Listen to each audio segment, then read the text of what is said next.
Satya, Chitra, we will start. He's come? Okay.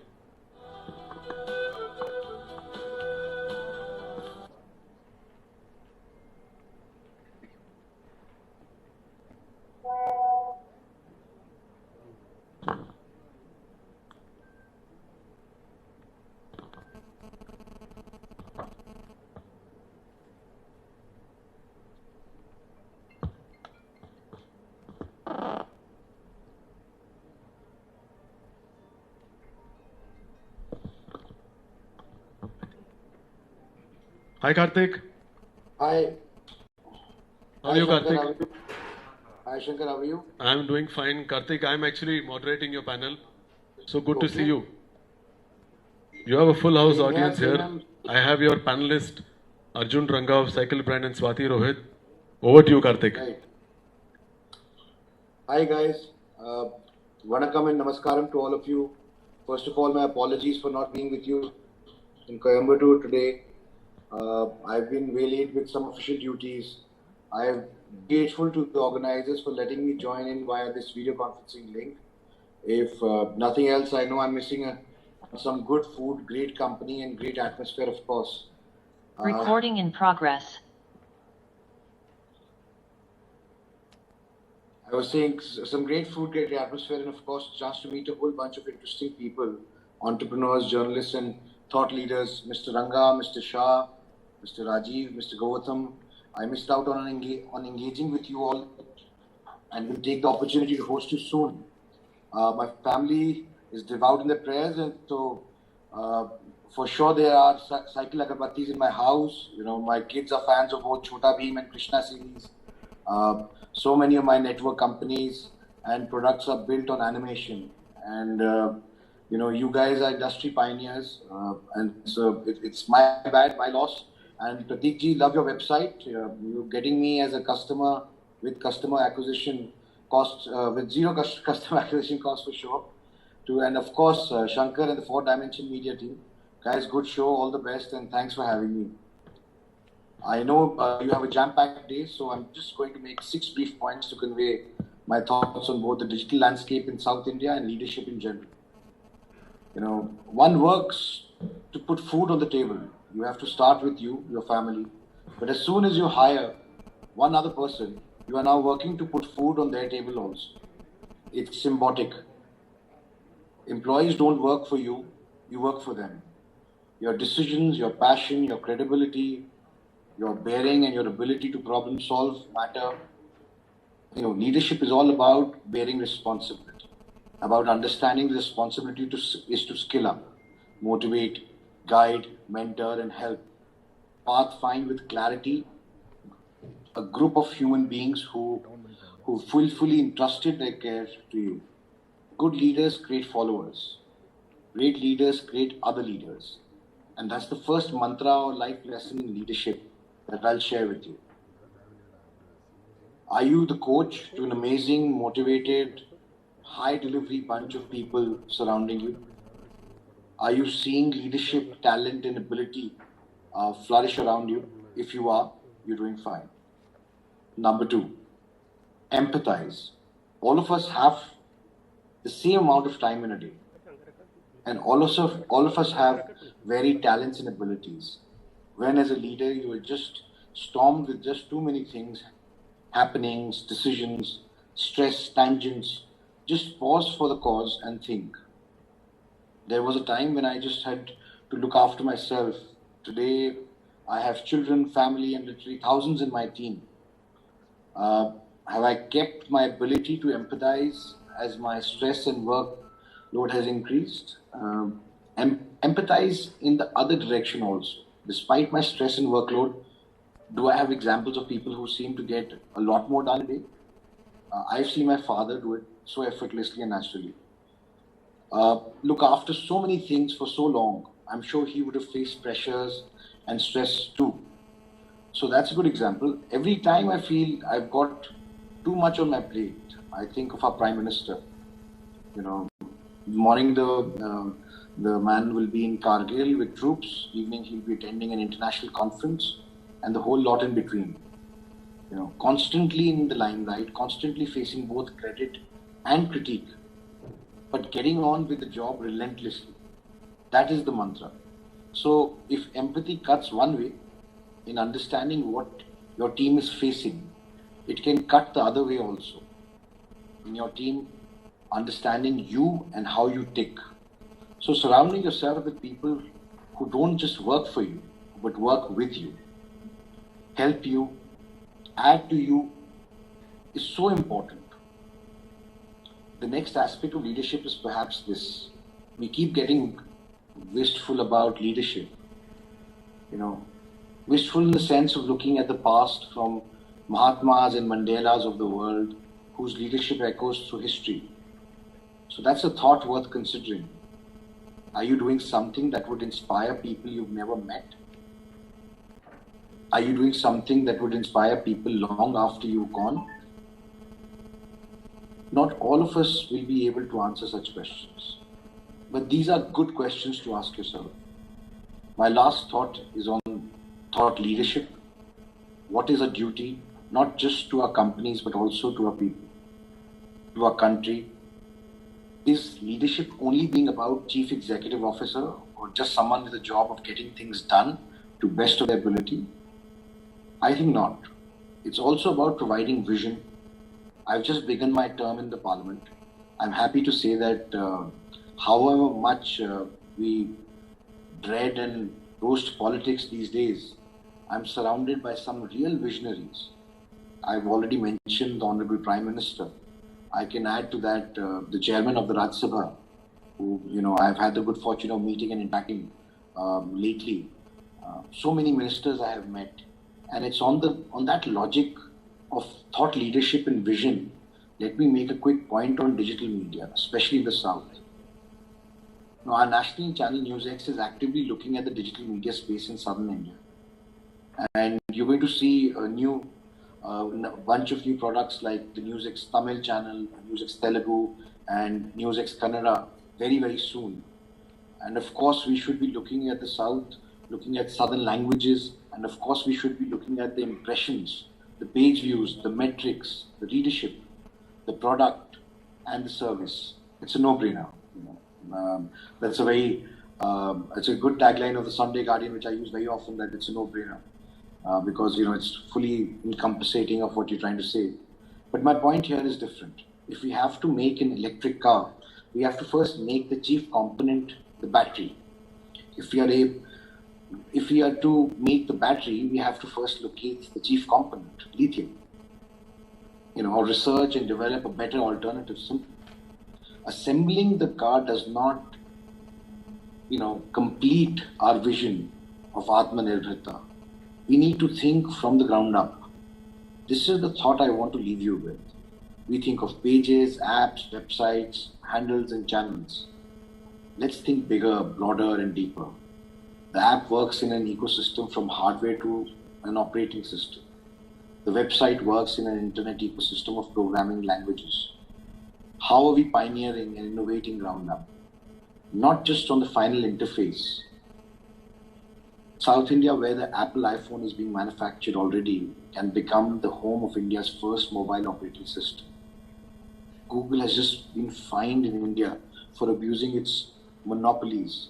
The challenge is not for disciplining global giants alone. It's about giving them better, smarter, more innovative, game-changing competition from within. From .coms to OTTs to websites, young engineers, coders, entrepreneurs out there listening to this, some even working on Web3 solutions, go out and create India-led tech ecosystems. That's the future. Let a digital India like UPI and RuPay successes also be innovated in India and built in India. If we are truly towards change, the world, we want to change the world, and we shall have change ourselves. And as Gandhi would say, be the change you want to see. And like I always like to say, that change is the only constant. Many thanks, and once again, my apologies for physically not being there. It's my loss. Thank you very much, guys. Thank you.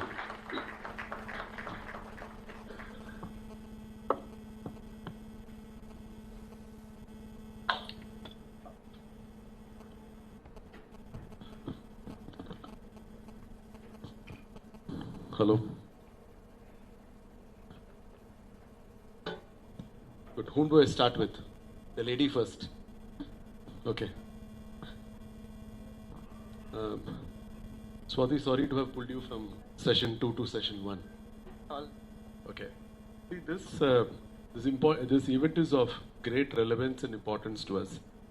We did this at the same place about 2 years back. And, we had a house full.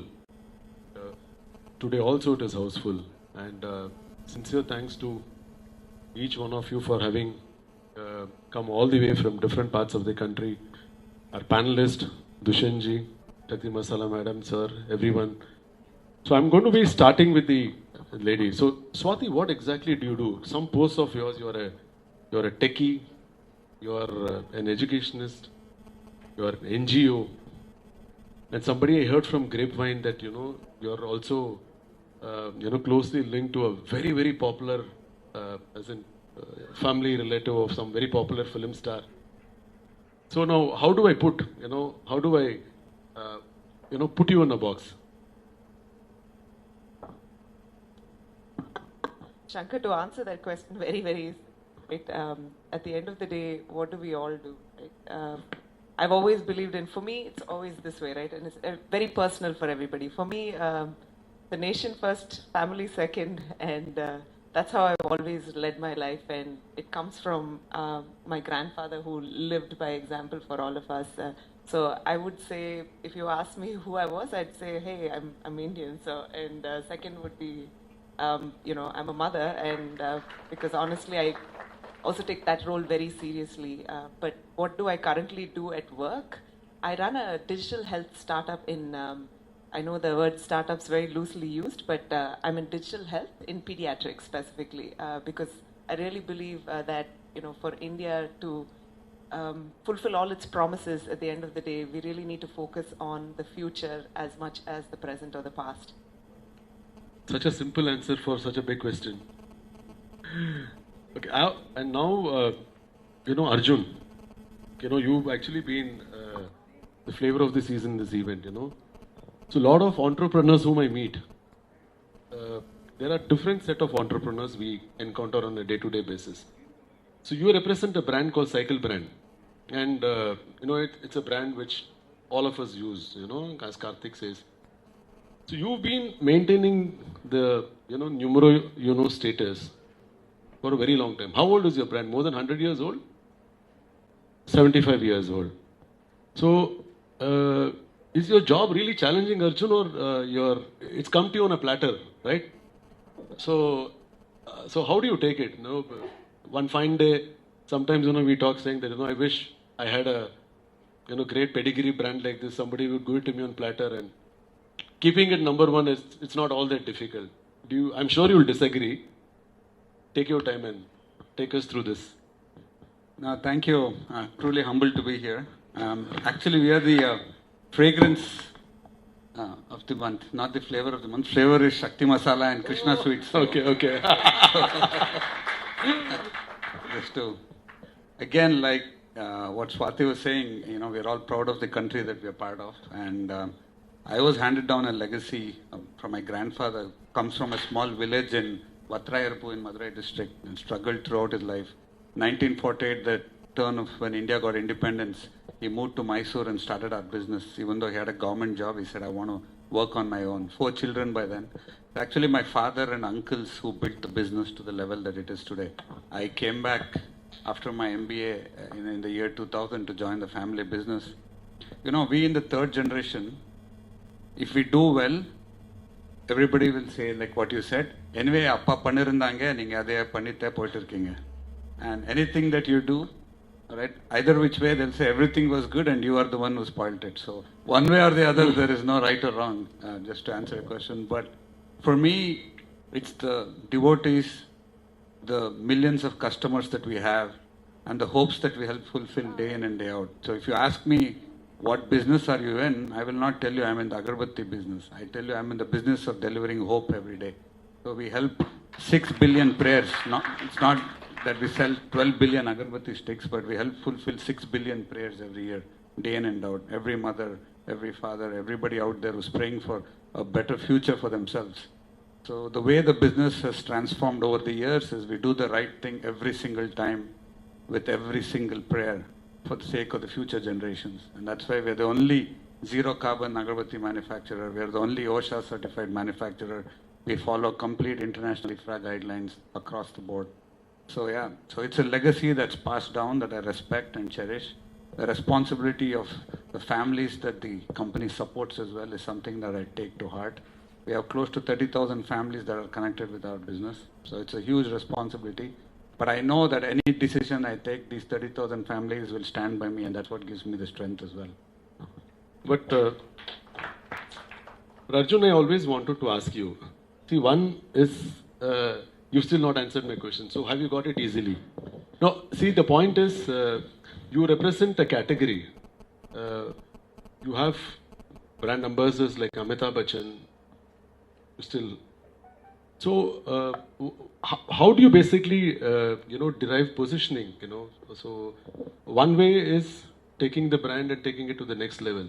So constantly, you must be challenged by your what do I say, by your family, by many other people that appa avlo pannaru, paiyanu nalla pandranga, and so what exactly are your plans? So how different are you? I understand it. I wouldn't say that I have it easy, all right?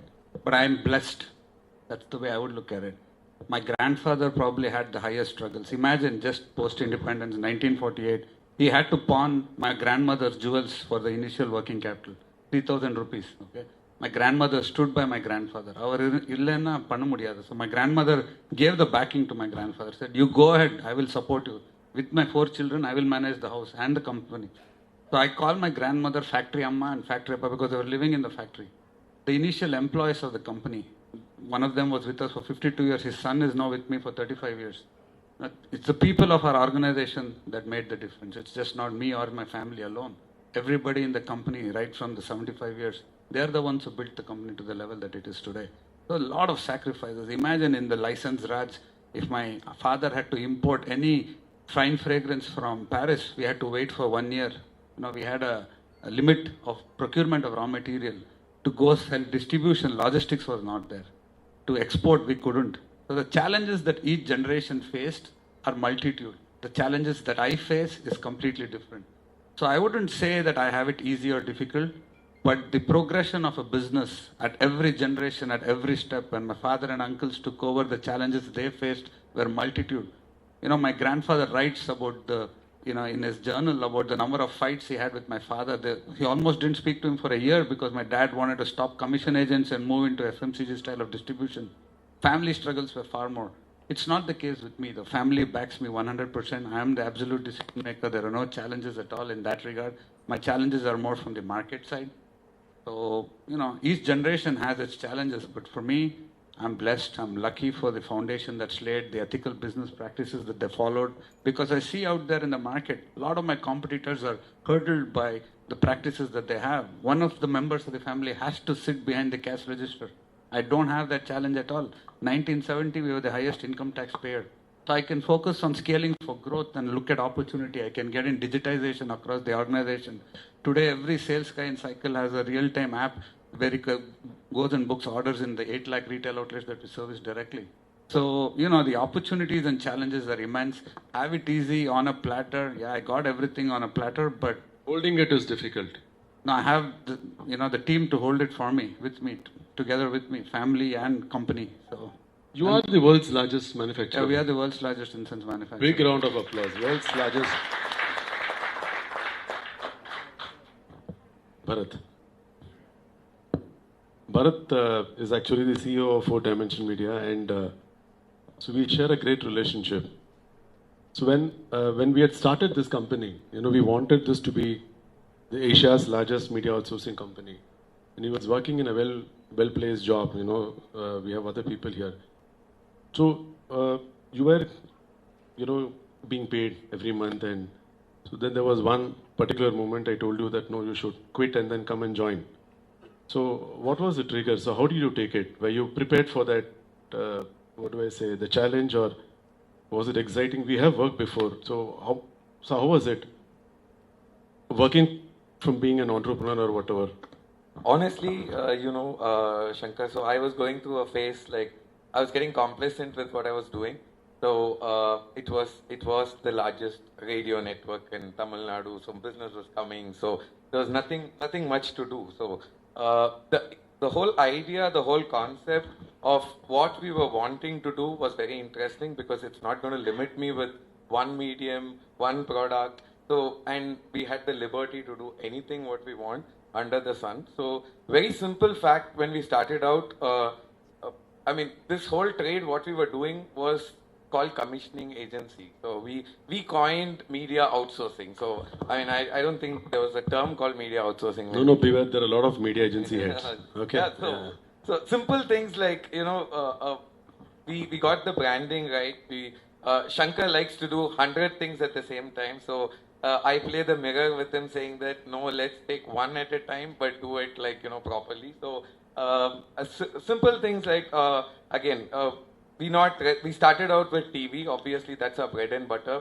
Then we branched out to multiple things, which keeps us going even till today. And I think the best thing about my job is that I do new things every day. And that's why I stay here. Otherwise, I would have moved somewhere else.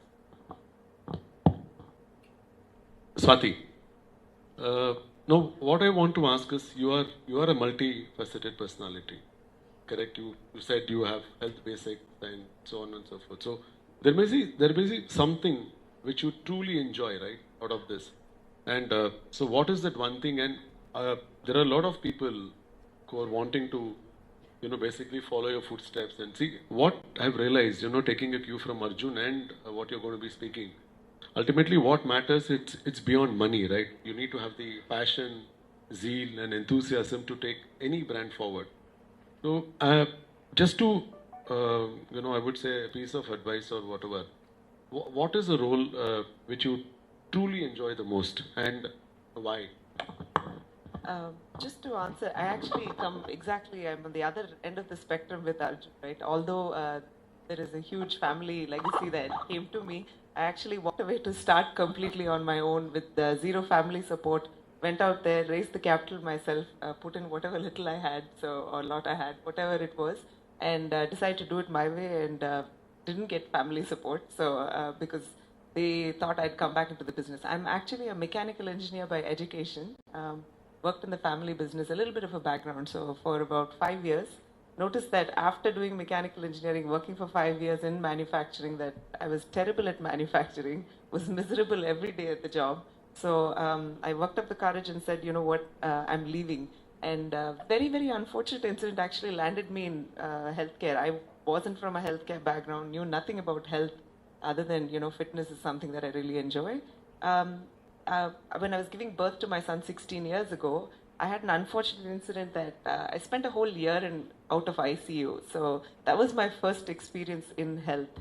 And to be honest, at that point, the nursing care and care was so bad that I actually went into health only for one reason, saying the patient experience cannot be so poor, and somebody has to do something to make sure that the patient, is treated better and in the ecosystem. And this was the case, 16, 17 years ago when, in a place that I knew well enough, right, who knew I was. And despite that, I got such terrible care that I decided I needed to get into the ecosystem and fix something. So started just with nursing care. And soon I realized that, health is something, and as I said, health really interests me because we all treat it very casually, right, until something really terrible happens to us. Or we constantly, especially when I talk about children, they're like, oh, they're fine, when it's broken, let's fix it. But really, we've learned better than that. And whenever I talk to parents, second thing that comes is, they should eat and enjoy everything at this age. And I look around and then they say, oh, we all grew up fine. We all did everything. We ate, we ate so much sugar, we ran around, we barely did any exercise. So I say, look at yourselves, look at all of us.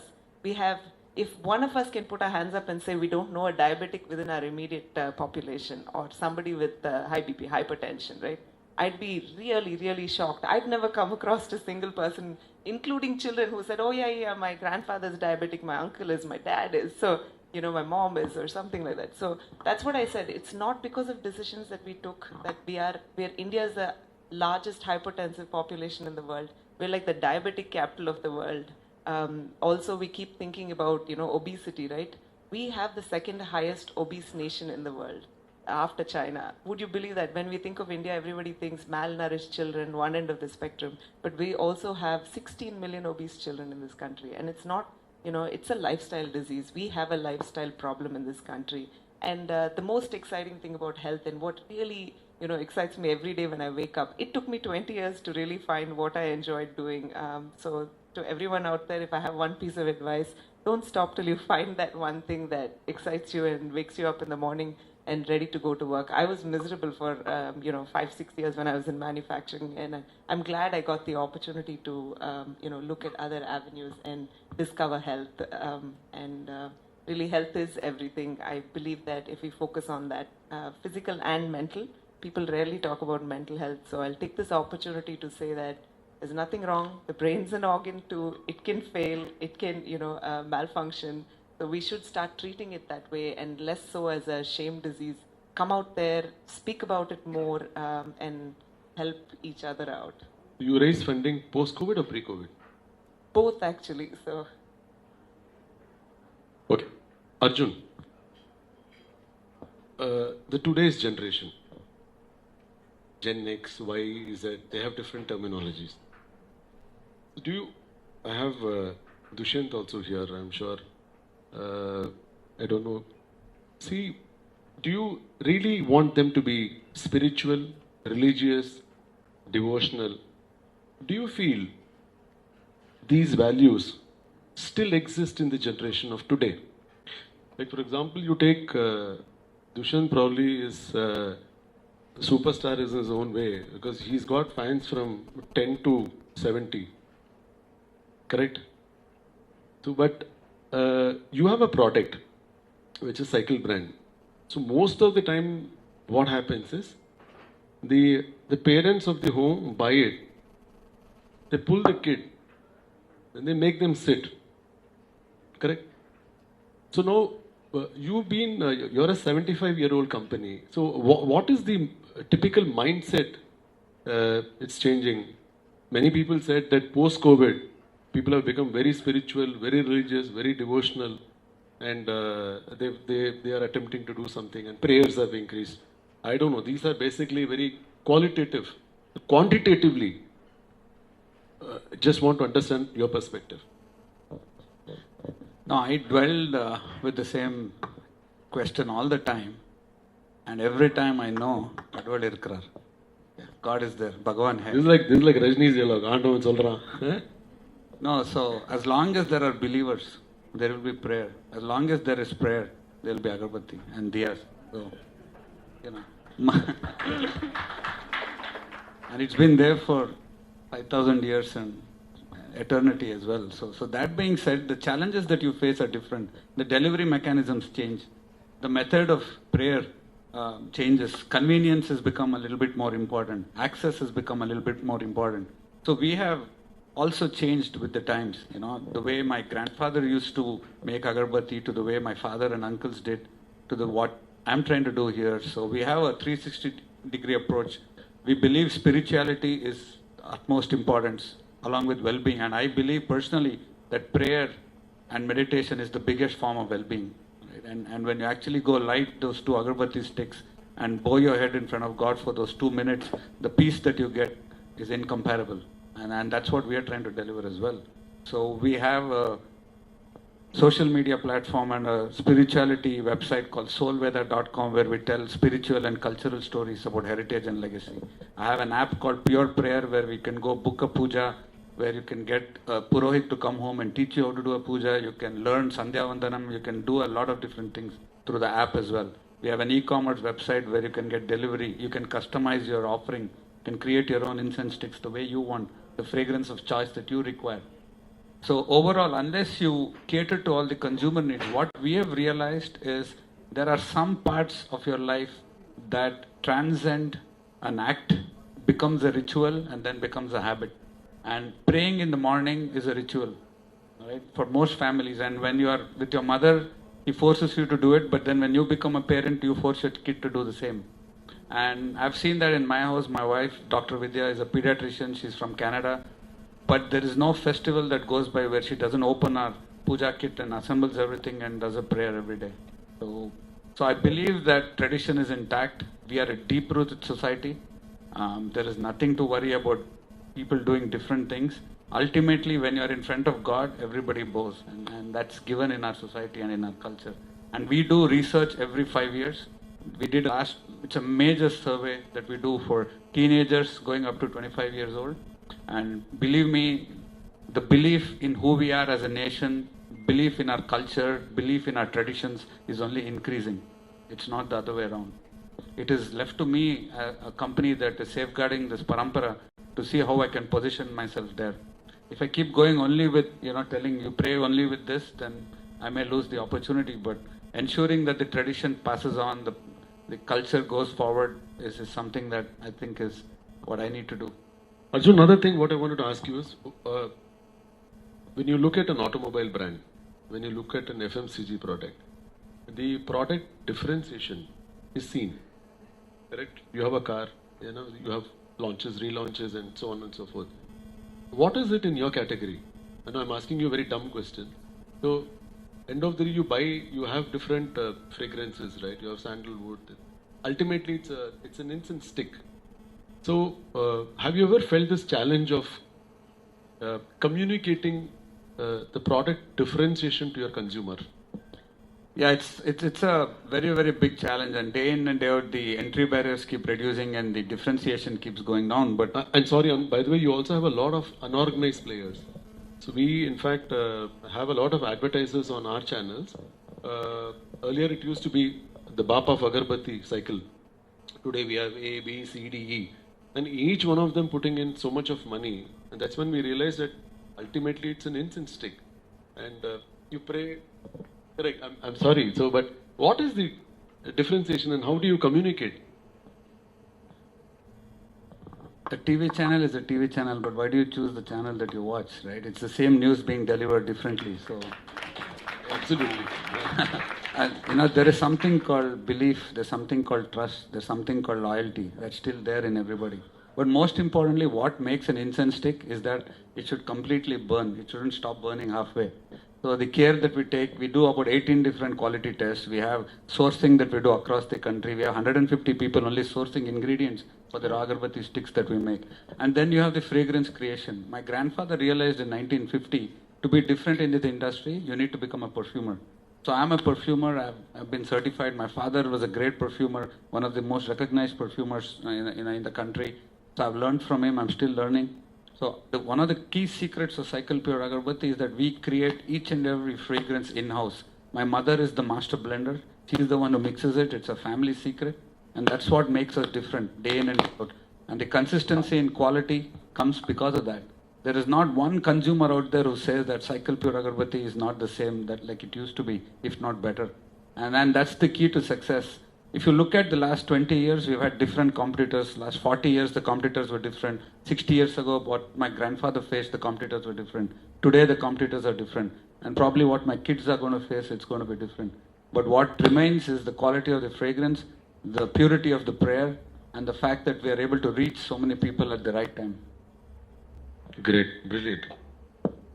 Bharat, so we've seen different facets of advertising. So, so today the entire focus is on digital, and I have a lot of agency friends here. With due respect, today the need for digital agencies in a market like this, does it really exist?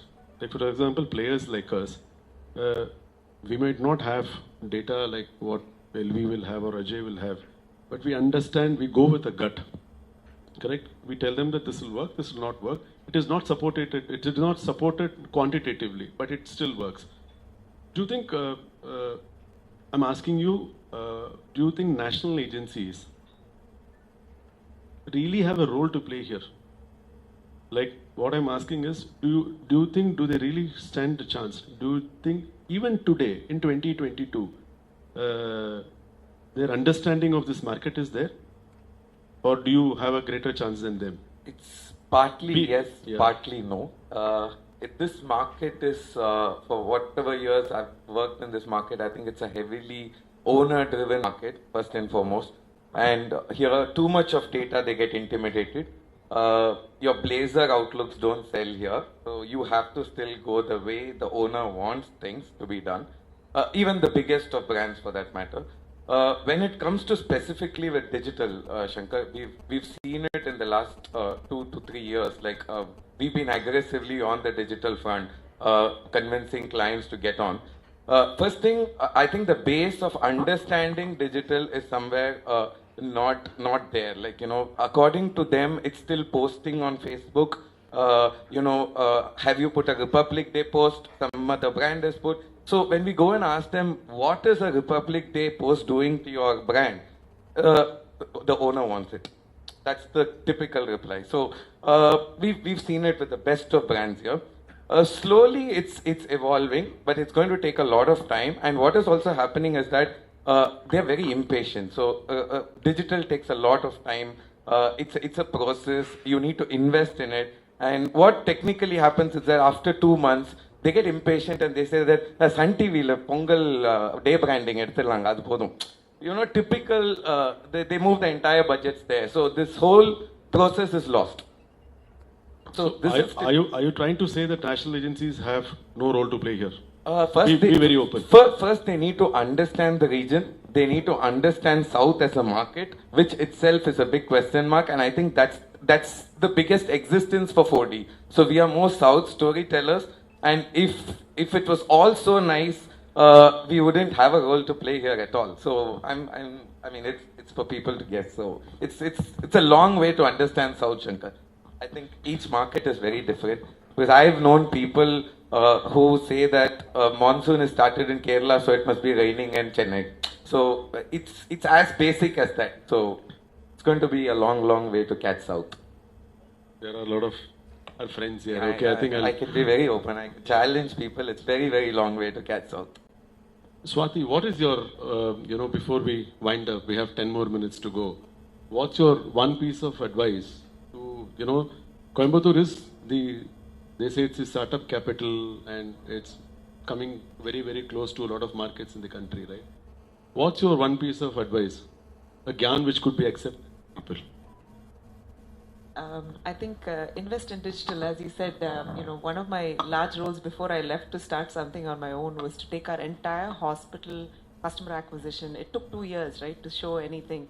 But believe in it and consistent efforts, content does sell. Trust me on that. I'm living proof. So, and one thing about startups in Coimbatore, I think a lot of people are doing a lot for the ecosystem, which is fantastic. I think they need to see success stories. So it's really important to go out there, meet people in the industry. If you're looking at starting something, meet as many people as you can in the same avenue.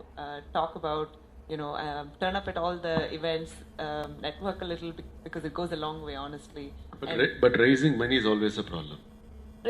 There's always plenty of capital. It's you need to go to the right places. Everybody thinks all venture capital is equal. Everybody does every sector. You have to realize that most venture capital firms actually are very sector specific. So do your homework. You have LinkedIn, so I think if you spend half an hour on LinkedIn, you should be able to get all the information. And do your homework before you go out there. Otherwise, you'll end up wasting a lot of time. And number two, understand what people are looking for. Constantly coming from a tier 2 city, tier 3 cities, right? I understand that we don't have the exposure, right? So at the end of the day, if we're going to go and raise capital and build a proper deck, right, and build a proper business plan, look and actually ask for help, because it's really important to see, cover all the aspects, right? It's very easy to say, I understand, I know the business, but think about it from the other person's point of view, right? You have 20 minutes at best of their attention. So in 20 minutes, how do you make them understand what you've learned in 2 years, 5 years, 10 years, right? Condense it, be very crisp, and never be dejected, right? I had hundreds of times people have said no to me. One of the hardest things, right?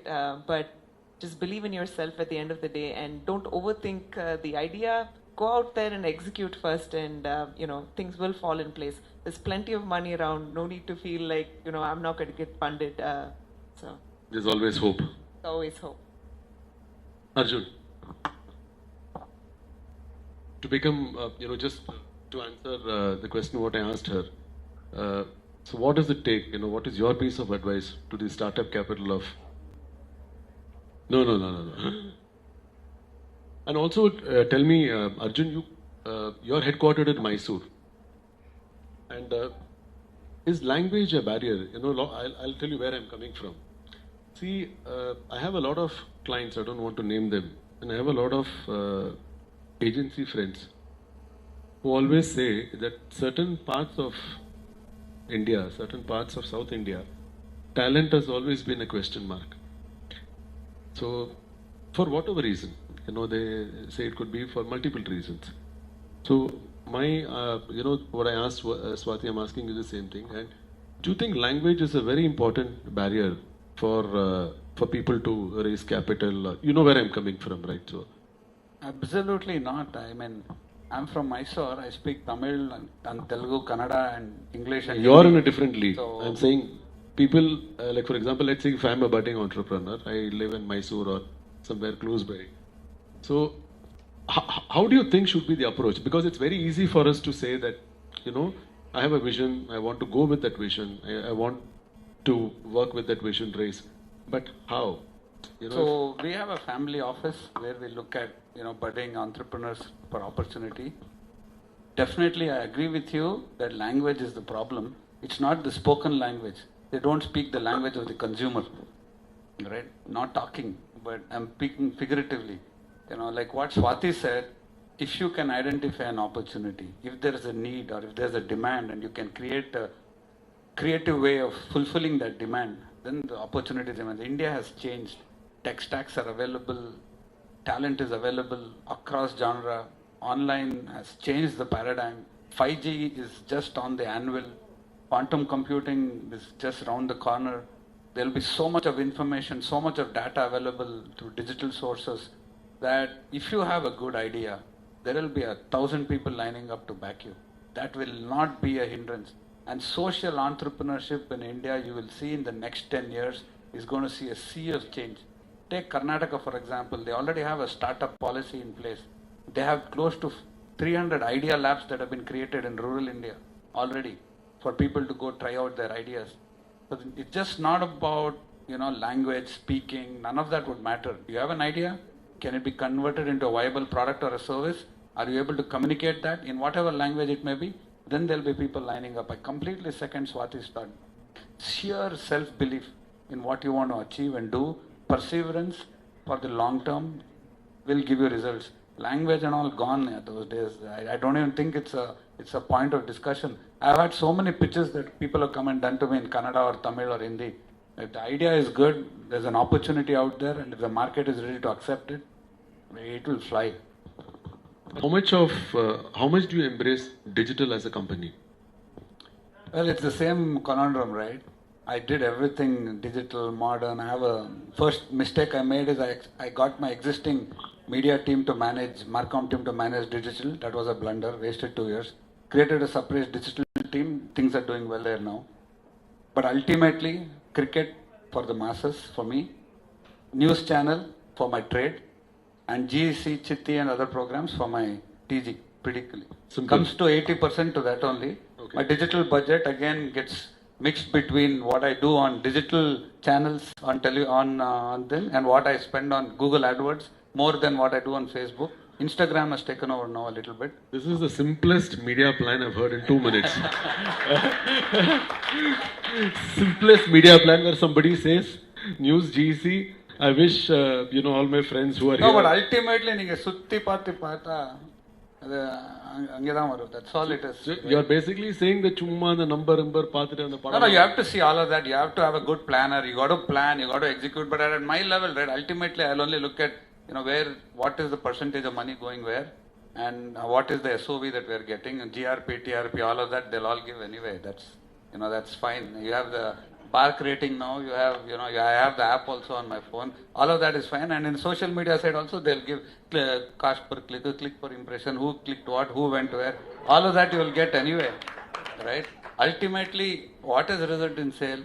When I do research, has my brand awareness increased or not? Correct. Whenever I interview any candidate, sir, we saw you in cricket, IPL and I said, I've never done IPL, but I'm glad you think that I have.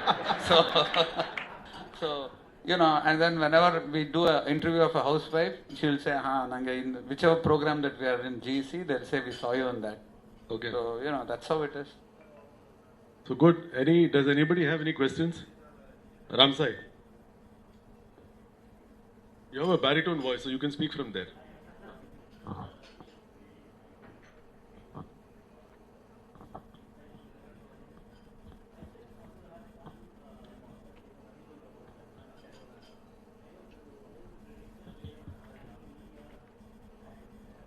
Getting the plans delivered, that's absolutely, you've simplified. I think I fear I may lose my job. So, what is your point of view on the content that is being generated today vis-a-vis the content that you have seen in the past? Because many of the times when I go to the advertisers and brand and all, they say that I don't want to be seen my brand here. I don't want to be, put my whatever the associations along with this content. I'll not name the content out here. Do you really have any choice of content? Each brand does what it believes in and will support content that, that is in line with the brand's purpose, right? And for us, also it is similar, but I have so many sub-brands. For example, you wouldn't know we were on Big Boss, right? In Big Boss, we created a puja center where the Big Boss, before the event, they'll pray and go. So, you can position your content the way you need. The media outlets are available and producers are also willing if, it's aligned with what you want to do. So, I've never found a challenge with content being out there. And looking at synergy, if viewers are there and your TG is watching it, you better be there. Figure out how you can align your brand with that content also. But there is so much content available. There are so many different media outlets, so many different opportunities. The bigger challenge for me is on social media, more than that on Twitter. In Twitter, I'm scared to post even Republic Day wishes. Okay, so that's a bigger challenge. But like you said, content choice is predominantly goes by viewership. If you are doing, FTC, FCT, if you're doing FCT buys, it doesn't matter. You just want to make sure you are the last ad or the first ad. That again is my media agency will take care of that, hopefully. And if you're sponsoring a program, you need to make sure it's consistent over a period of time. You can't just do, one purchase cycle burst for 2 weeks and sponsor some program. It has to be consistent over a period of time. Thank you so much. Thank you. Thank you. Great. Thank you, Arjun, Swati and Bharat. And Thank you. that's it.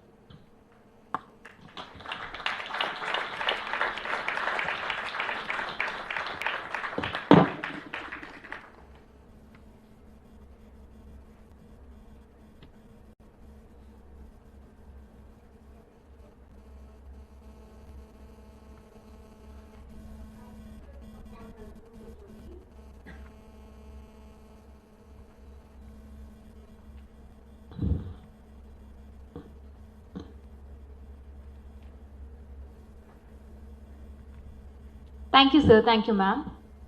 So next we're going to start with leadership session 2. And for that, I request moderator Ajay Gupte, CEO South Asia Wavemaker, to come on the dais, please. And panelist Faisal Faruqi, founder and CEO Mouthchat.com, please, sir. And I also request Srinath Vishnu, MD Brahmins Food India Private Limited, to come on the dais, please. Ladies and gentlemen, please welcome them with a huge round of applause. And also requesting all the panelists and moderator to keep the session for maximum 45 minutes. I request once again, requesting all the panelists and moderator to keep the session for maximum 45 minutes. Thank you. I request Faisal Faruqi, founder and CEO, Mouthchat.com, to come on the dais, please. Ladies and gentlemen, please welcome him with a huge round of applause.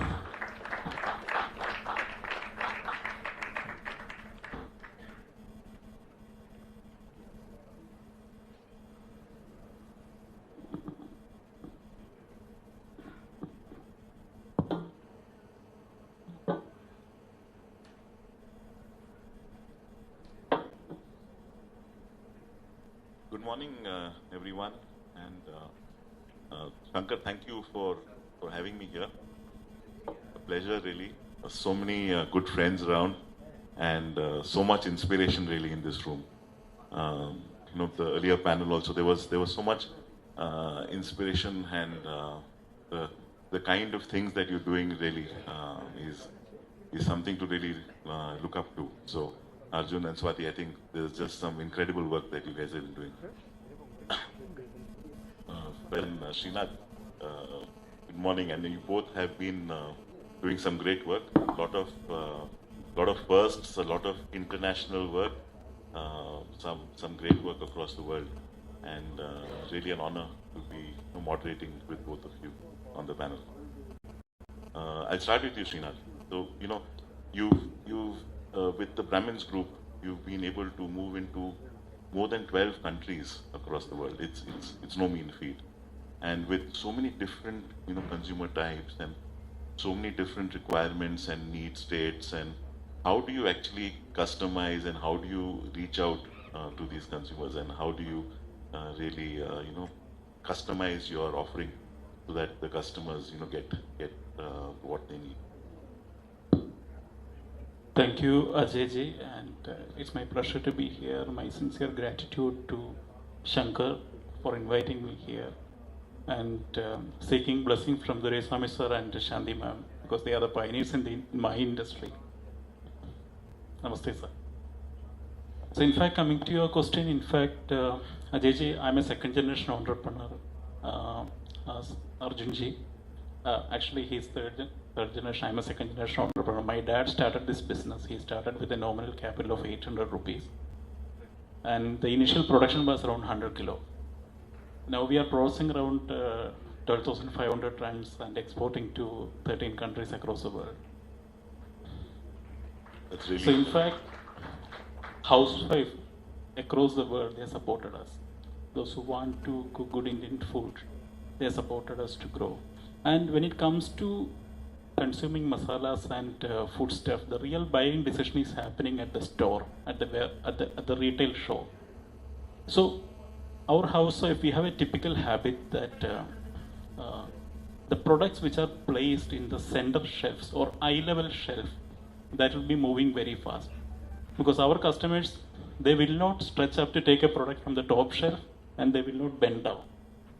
So the real buying decision is happening at the store, and whatever products which is placed on the eye-level rack, that will be moving. And the biggest struggle and the Himalayan task that we face is to get that eye-level rack.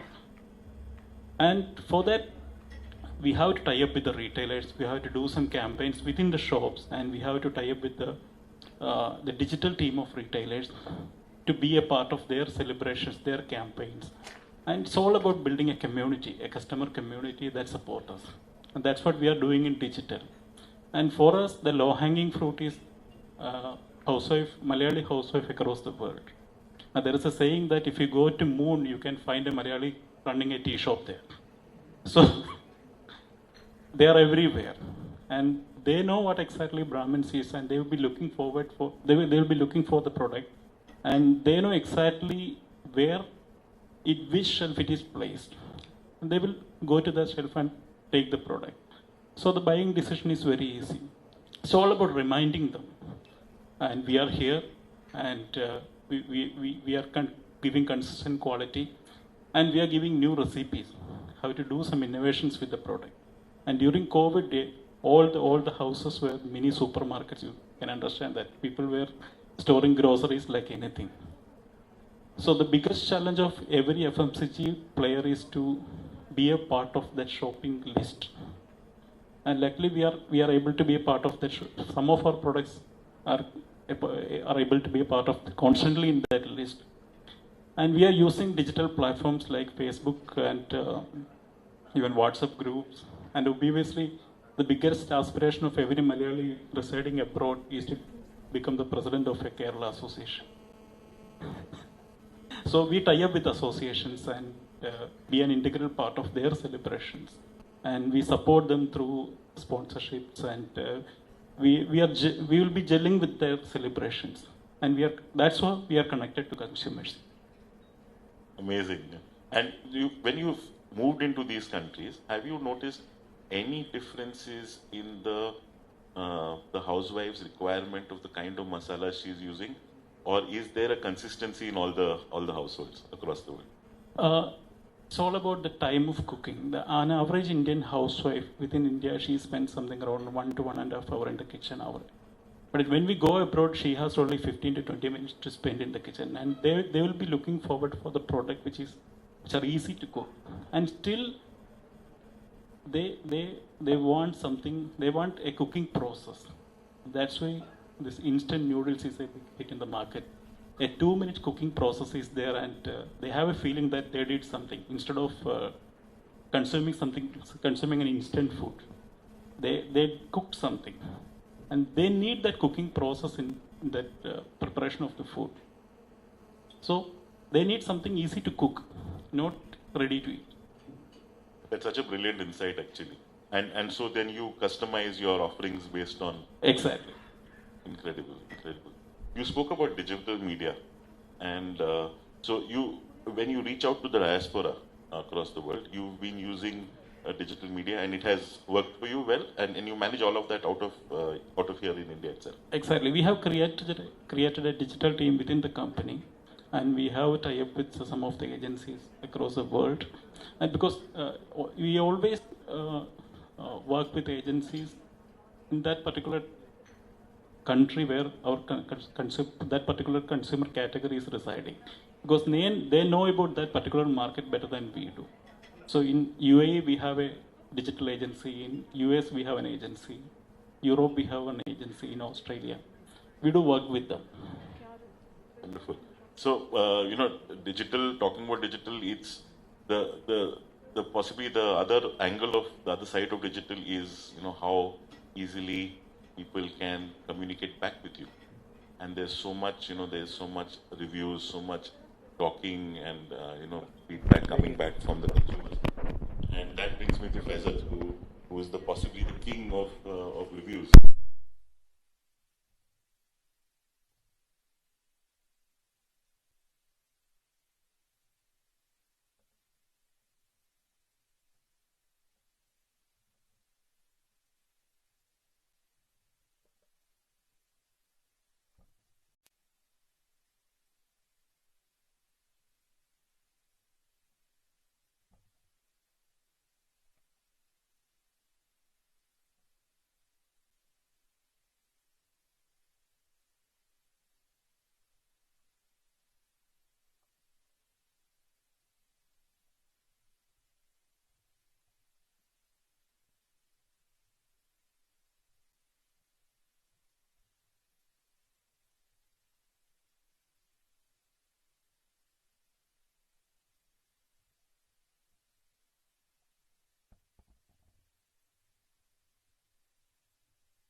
அங்கே backdrop இருக்கு, அங்கே போயிடலாம். இங்கே இது வர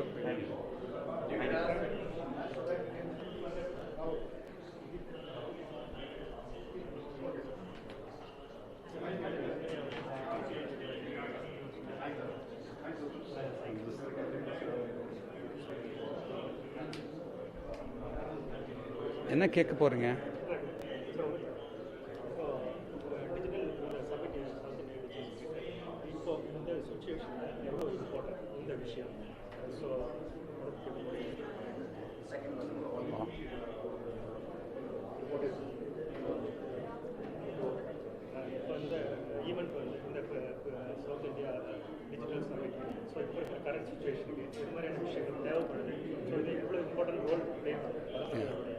So I am Arjun Ranga, Managing Director, Cycle Pure Agarbattis.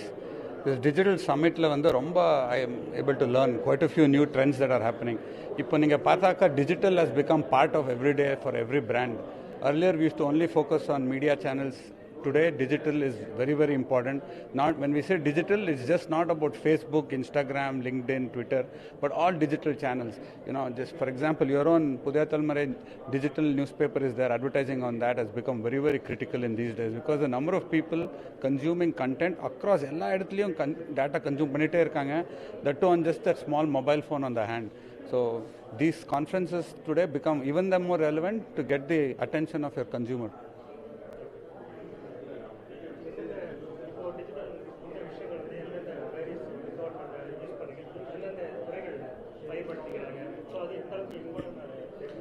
See, பாருங்க watts happen is இப்போ வந்து 4G ஆச்சு, இப்போ 5G வரும். 5G வந்த உடனே என்ன ஆகும்னா உங்களுக்கு டேட்டா இன்ஸ்டண்ட்டாக வரும். வீடியோ ஸ்ட்ரீமிங்லாம் will be just like that. Keeping that in mind, there's also something that is happening called quantum computing. Abdina, every 14 months, the size of a computer is reducing by half, which means the computing power will increase. Up to irukumbodhu enna aguna in your mobile handset la vandu your whole life will come into that. Entire data, entire information, everything will be there. With that, it becomes even more important for us to deliver quality content through these mediums.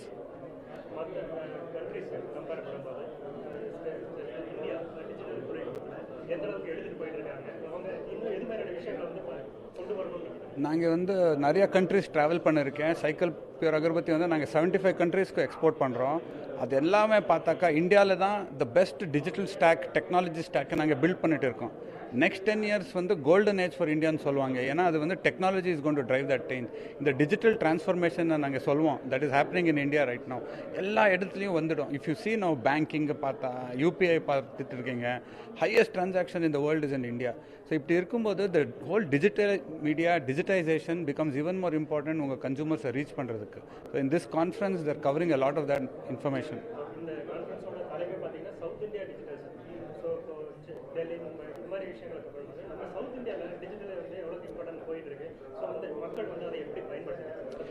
இப்படி பார்த்தாக்கா நீங்கள் வந்து India is multiple cultures, multiple traditions. South இந்தியாவில் வந்து the separate tradition and culture. So நீங்கள் south இந்தியாவோட கன்சூமர்ஸுக்கு நீங்கள் பேசணுன்னா எந்த டிஜிட்டல் மீடியாவில் நீங்கள் பண்ணணும் அது ஸ்பெசிஃபிக்காக இங்கே வந்து பேசிட்டு இருக்காங்க. பட் எது பார்த்தாலும் ஓவரால் நாங்கள் இந்தியன்ஸ் தான். தேர் subtle changes. Language is a very important change also. அதெல்லாம் நாங்கள் இங்கே வந்து பார்க்க முடியும். Thank you very much. ஜெயஹிந்த்.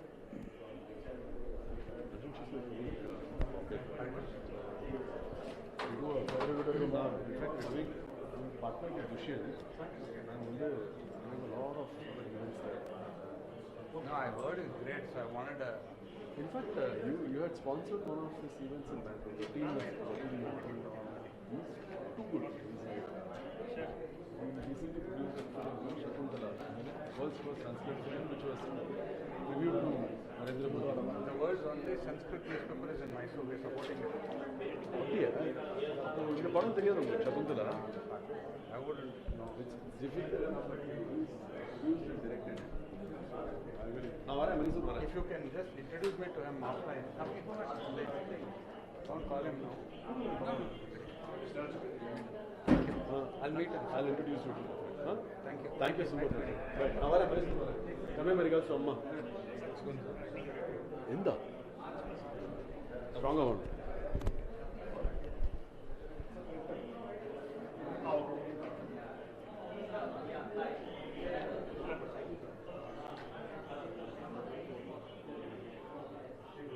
सुनते तुम वन हाँ मेरा हो गया अभी. ए इधर नेक्स्ट इज दुष्यंत गो. क्या होगा? हाँ சார், இப்போ இந்த சவுத் இந்தியா டிஜிட்டல் சமிட்டில் எது மாதிரியான விஷயங்கள் வந்து கலந்துரையாடுறீங்க? எது மாதிரியான விஷயங்கள் இந்த டிஜிட்டல் சம்மந்தமான விஷயங்களை கருத்துருக்குள்ள முன்வைக்க வரீங்க சார்? ஆக்சுவலி டிஜிட்டலுங்கிறது வந்து ஒரு ரொம்ப பெரிய கடலுங்க.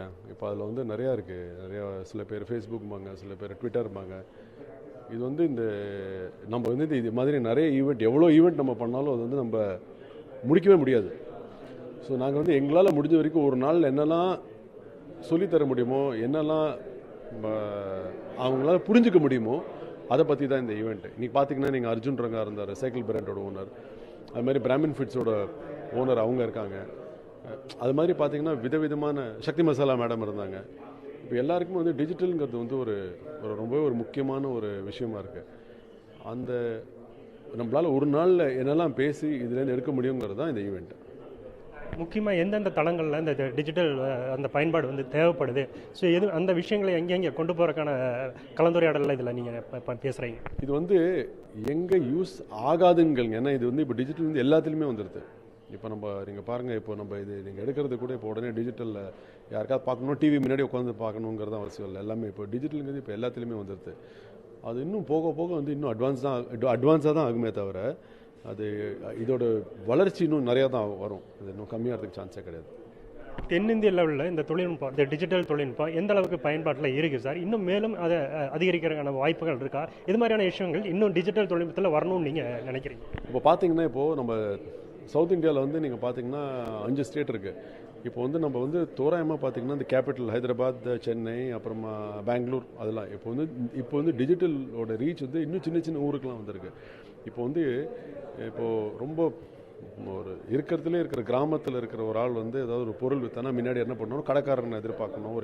இப்போ அதெல்லாம் கிடையாது. ஒரு வீடியோ எடுத்தோமா, ஒரு ஃபோட்டோ போட்டோமா, ஒரு இ-காமர்ஸ் பிளாட்ஃபார்ம் எடுத்தானா இந்தியாவிலேருந்து எங்கே வேணாலும் வந்து வாங்கிக்கலாம். அதுதான் டிஜிட்டலோட வளர்ச்சி. அதாவது வந்து உங்களையே வந்து ஒரு எம்பவர்மெண்ட் கொடுத்து அது வந்து வளர வைக்கிறது, அதுதான் டிஜிட்டலோட அட்வான்டேஜ்.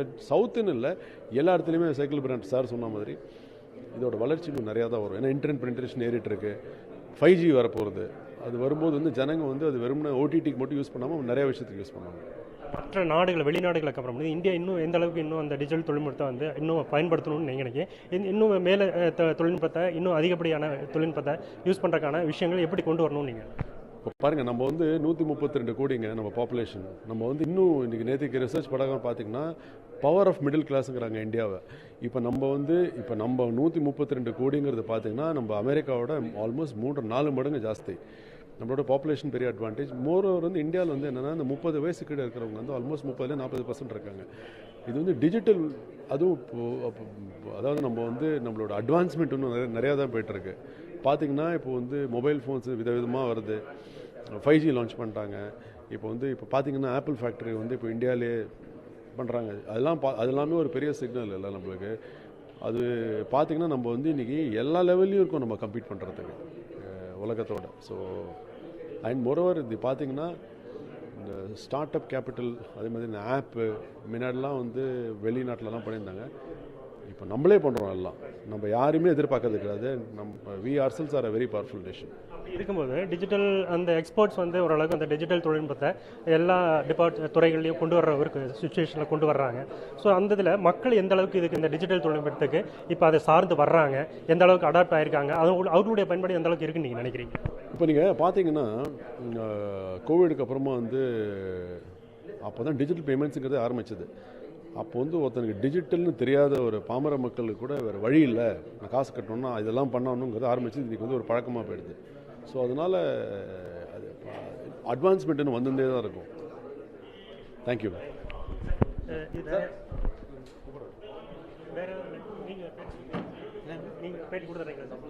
என்ன கேட்குறீங்க சொல்லுங்கள்.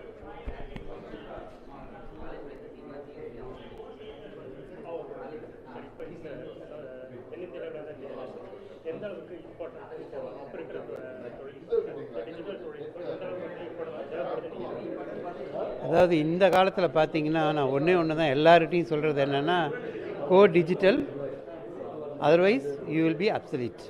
அதே தான் முக்கியமான ஒரு தாரக மந்திரமாக சொல்லிகிட்டு இருக்கிறோம். எந்த கம்பெனியானது டிஜிட்டலுக்கு மைக்ரேட் ஆகலையோ அந்த கம்பெனி இல்லாமல் போயிடும்.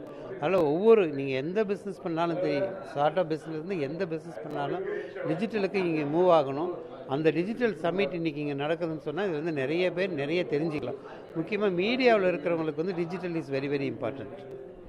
மக்கள் டிஜிட்டல் தொழில்நுட்பத்தில் எந்த அளவுக்கு ஈடுபாட்டில் இருக்காங்க, அவங்களோட பங்களிப்பு அவங்க பங்கு ஏற்கிறது வந்து எந்த விஷயங்களில் போயிட்டுருக்குன்னு? அந்த காலத்தில் பார்த்தீங்கன்னா டிவிங்கிறது வந்து ஒரு கிராமத்தில் உட்காந்து பார்க்குற மாதிரி இருந்தது. எப்போ மொபைல் ஃபோனுன்னு ஒன்று வந்ததோ அன்னையிலேருந்து எல்லாருமே வந்து டிஜிட்டல் ஆகிட்டாங்க. இந்தியாவில் இருக்கிற மக்கள் மட்டும் இல்லை, உலக அளவில் இருக்கிற எல்லா சிட்டிசன்ஸுமே வந்து டிஜிட்டல் சேவி ஆகிட்டாங்க. இன்றைக்கி அவங்க வந்து மொபைலில் பார்க்குறது வந்து சாதாரணமாக மிகப்பெரிய படித்தவர்கள் கூட அவங்களால தெரிஞ்சிக்க முடியாது. அந்தளவுக்கு எல்லோரும் மொபைல் ஃப்ரெண்ட்லி ஆனதுனால we have to migrate into digital. வருங்காலத்தில் இந்த டிஜிட்டல் தொழில்நுட்பம் எந்த அளவுக்கு தாக்கத்தை ஏற்படுத்தும் நீங்கள் ஒரு விஷயத்தை சொல்கிறீங்க? வருங்காலத்தில் டிஜிட்டல் வந்து தாக்கத்தை ஏற்படுத்துறது மட்டும் இல்லைங்க, மிகப்பெரிய விளைவுகளாக ஏற்படுத்தும். ஏன்னா இப்போ இன்றைக்கி வந்து நம்ம வந்து 3G 4Gலேருந்து 5Gக்கு வந்துட்டோம், இப்போ 6Gக்கு போகிறோம். அதனால் வந்து இந்த 5G வந்த பிற்பாடு மீடியாவுடைய லேண்ட்ஸ்கேப் எல்லாமே கம்ப்ளீட்டாக மாறப்போகுது. இந்த மீடியா லேண்ட்ஸ்கேப் மாறுறப்ப யார் யார் அதுக்கு தகுந்தபடி மைக்ரேட் ஆகுறாங்களோ அவங்க தான் வந்து இண்டஸ்ட்ரியில் இருப்பாங்க. அது எந்த இண்டஸ்ட்ரியாக இருந்தாலும் சரி, நீங்கள் வந்து எஃப்எம்சியாக இருந்தாலும் சரி, எந்த இண்டஸ்ட்ரியாக இருந்தாலும் யார் மைக்ரேட் ஆகுறாங்களோ தே வில் ஒன்லி சர்வைவ். ஓகேவா? Okay.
Because when my wife see this photo, she will ask you, I asked you for a dining table for 50,000 and you are not ready to spend 50,000 for that dining table. Now you are buying a pen of online. So they were not ready to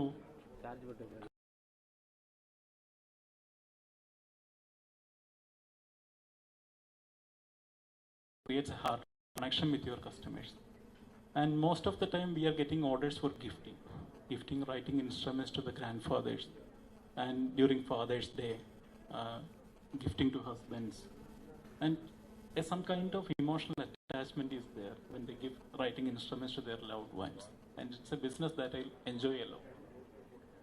Clearly not a mass media product. So how do you advertise this and how do you reach out to your consumer? We have some forums like IAP, International Association of Pen Trainers, and Pen Lovers Network, Indian Fountain Pen Network, and we do post our creations in that. It's just like an art, it's not a mass product, because our maximum production capacity is just 3 writing instruments in a day. So we do post our creations in that media, and people will order it. And sometimes people come to our pen lab, spend a couple of days with us, and select they want to make bespoke pens. They will select the materials and they will experience processing of that particular material. They will buy it and go. The Rolls Royce of pens, I guess. And we do supply to Rolls Royce also. Oh, wonderful. Talking of Rolls Royce, Faisal, you are the pioneer of rickshaws. Advertising on rickshaw backs in Bombay. Now, I think now you have almost every brand, trying to get a little bit of space there. But you were the first to start mouthshut.com on that. So how did that come about, and was it really useful for you? Yes, actually, to be very honest, the concept of rickshaw advertising or advertising on the backs of rickshaw, it was something that was out of necessity. Thank you for giving us the credit for pioneering that, but it just happened that when we started mouthshut.com, there was no startup ecosystem in it. There was hardly any venture capital. There were one or two success stories, and there was one big daddy, who we all budding entrepreneurs of 2000, 2001, 99, 2001, we thought that eventually when we will need some advice, we'll go to this big daddy. And we hoped and we dreamt of that someday we will have an ecosystem that existed in Silicon Valley or in Western Europe, etc. It didn't happen. So around late 2000, when I first launched the raw version of mouthshut.com and opened the platform, all the misfortunes that had to happen happened around that time. And unfortunately, there was some investor commitment from US, angel investor commitment. 9/11 happened. So whatever people had promised, even they backed out. And we were left with a platform and no money to market. Around the same time, somebody said, oh, you should go into this big daddy. I mean, they were a successful digital company that showed that India can build a digital platform with content. I'll name the company so that we can all be inspired by them. So I went to him. And he was a successful man. His office was about half hour. We were in Bandra, they were in Mahim, if you're familiar with the topography of Bombay. It's not a whole lot of distance. And we were a typical garage startup, so we were about 3 rooms, about 750 square feet office. And here this was like 10,000 square feet. I think 750 was his conference room alone. So I and one of the other senior manager from my company, we went there, and the guy came with an entourage of people.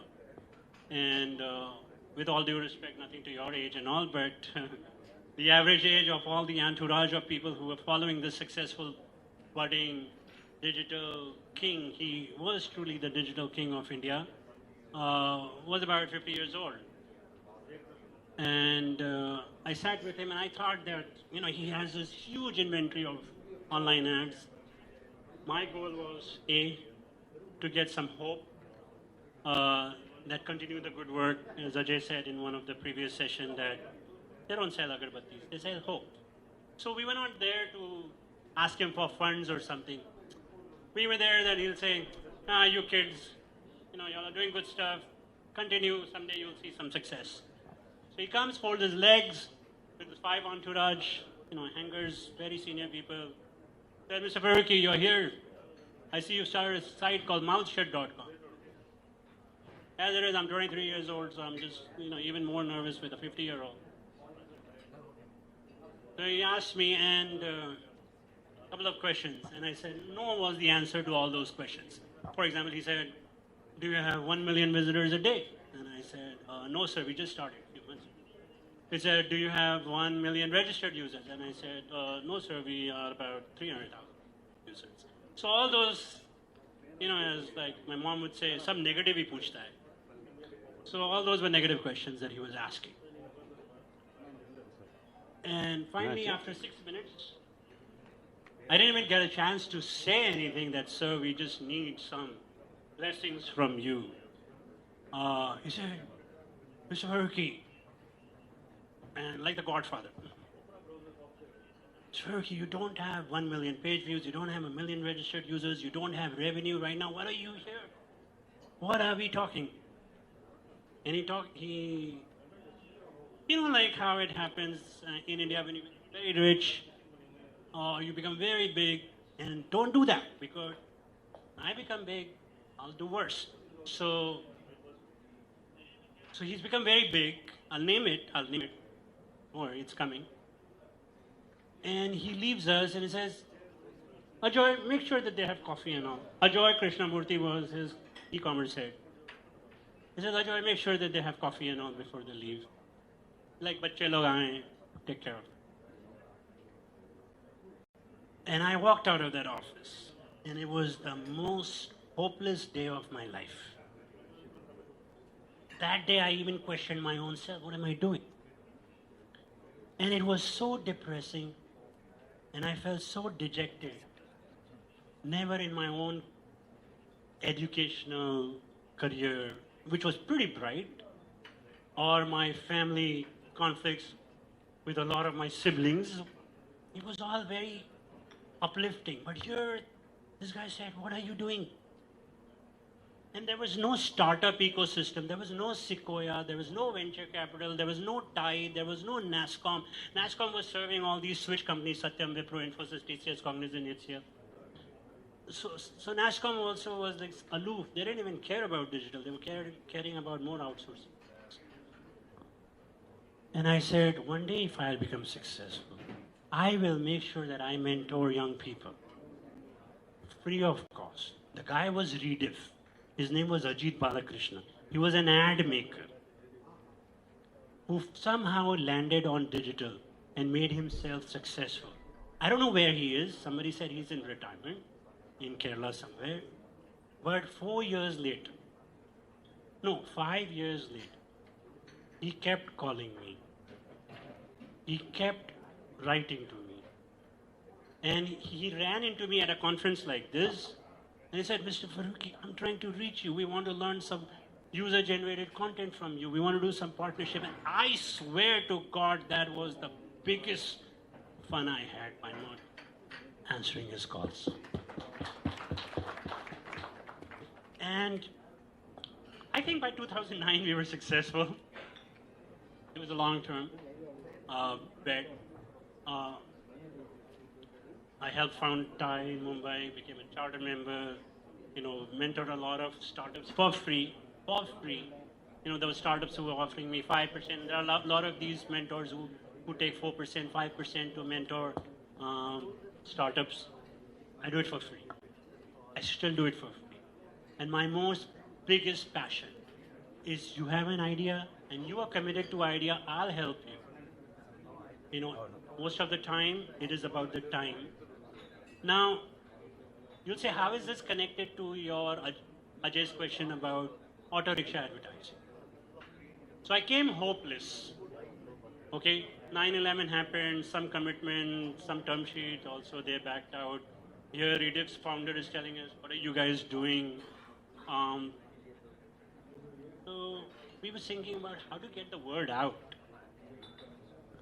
And in Mumbai, like in many other Indian cities, especially in the suburbs, Bandra onwards, the auto rickshaws are ubiquitous. I mean, if it's there, it's there. You cannot escape. So I just happened to be chatting with one auto rickshaw driver. We were sitting, and so we became friends. And then I said, yaar, kal tumhara auto rickshaw meri office pe leke aaye. He thought I'm going somewhere. And I had a Cielo car at that time. So, not like, I was immune to sitting in auto rickshaw. I mean, Cielo is as good as an auto rickshaw. They shut down Daewoo's car. So, when he came, I said, can I paint behind your auto rickshaw hood? He said, kya? I said, can I paint? He said, So I had a painter. I asked him to draw the mouth shut logo on the hood, literally like oil paint. And he did that. And I said, yeah, I don't have much to offer you right now. You're just like a few months old, right? Just go around. He said, kya? I said, go. I gave him $500. He said, no. I said, just keep this one. I said, we'll meet after 2 days. After 2 days, he came back. I said, किसी ने कुछ पूछा?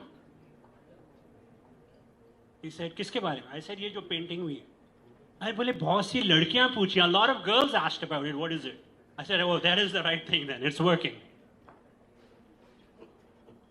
So I said, do me a favor. Can you arrange 10 more auto rickshaws? He said, what? For painting? I said, yes. So he arranged 10 of his friends. Late 2001, so we painted 10 more rickshaws. By 2005, we had mastered the art of painting 100 to 200 rickshaws per day. It was like an assembly line. We had painters, we had people who would negotiate with the guys, everything. And while the rickshaw was still standing on the traffic signal, we learned the art of, sometimes giving it to the cops so that they don't find the rickshaws. We learned the art. And by 2005-06, we were still doing painting. After that, thanks to China's innovative papers and stuff like that, we got stickers printed, and it made our job easier, because earlier the job was about 10 minutes per rickshaw. Now it became like a 30-second job. Now the rickshaw guys became a little more expensive. Initially, we used to pay 200-300 rupees for the rickshaw guys. Now they were demanding 500 per rickshaw. Then we started doing in batches of thousands. Then we did it in multiple cities.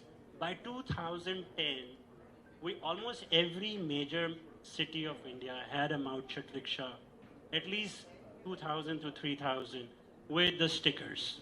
And we told our Chinese paper importer, there's so many of them in Bombay, we said, aisa sticker lao. He said, sir, ab maine aisa sticker lagaya hu, ki hood phat jayega, sticker nahi phatega, meaning the sticker will not tear off. The rickshaw guy's hood will come off, the sticker will not come off. And that is when we found our success. That is the auto rickshaw story. Phenomenal, yeah. And I think, the anger that was in you brought out this innovation, and that's what usually happens. You look for avenues to really make a difference. I just feel, and I'm sorry if I'm taking this little longer, but I just feel that if you get rejected for funding, I think a lot of companies are having it easy, and that's why they're not innovating. They're getting funded so, as one of the panelists said, that there is so much fund in India, and this is the best time to start a startup in India. Never before has it been better time for startups to start, to find the government help, to find the resources. This is the best time. But at the same time, I think we're getting funded so easily that we're still looking at traditional ways of advertising and not innovating. Great. I think we've run out of time. Thanks a lot, Faisal. Thanks a lot, Srinath. I think some fantastic stories there and some great inspiration. Thank you. Thank you really for your time. Thank you. Thanks for listening to us.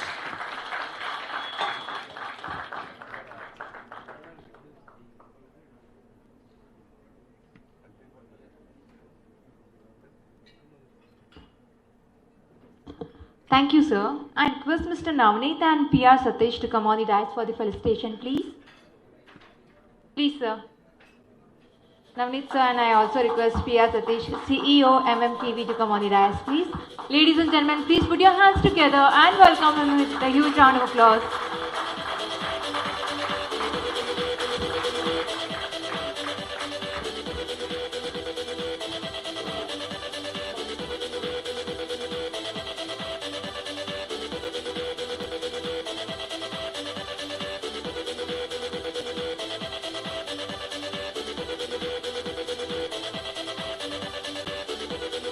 Faisal, sir, please give them a huge round of applause. And Srinath Vishnu, MD Brahmins Foods India Private Limited. Please, sir. Ladies and gentlemen, please give them a huge round of applause.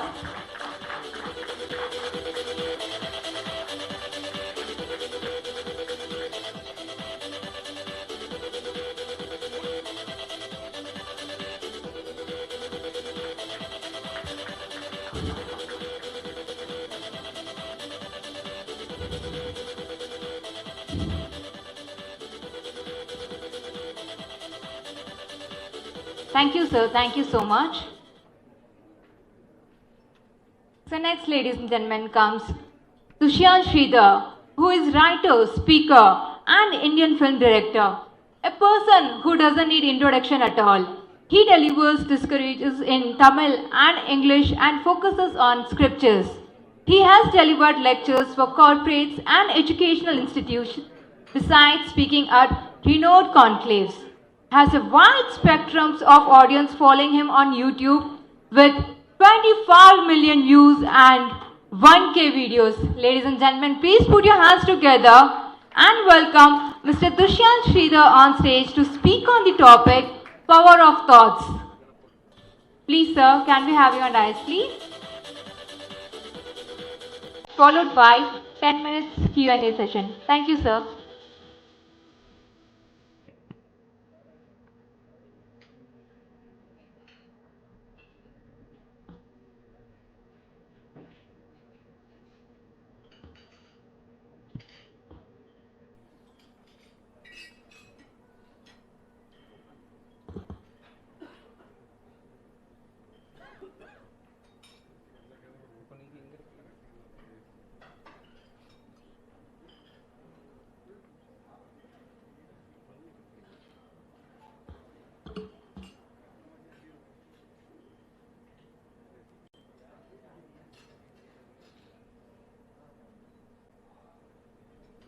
विशन्तु मेदेव सदा त्वदीयाः दयातरङ्गानुचरा कटाक्षाः श्रोत्रेषु पुंसाम् अमृतं क्षरन्तीं सरस्वतीं संश्रितः कामधेनुम्.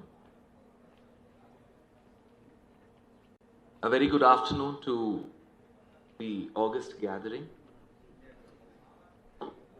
Indeed, my fortune to be a part of this summit hosted by the Fourth Dimension.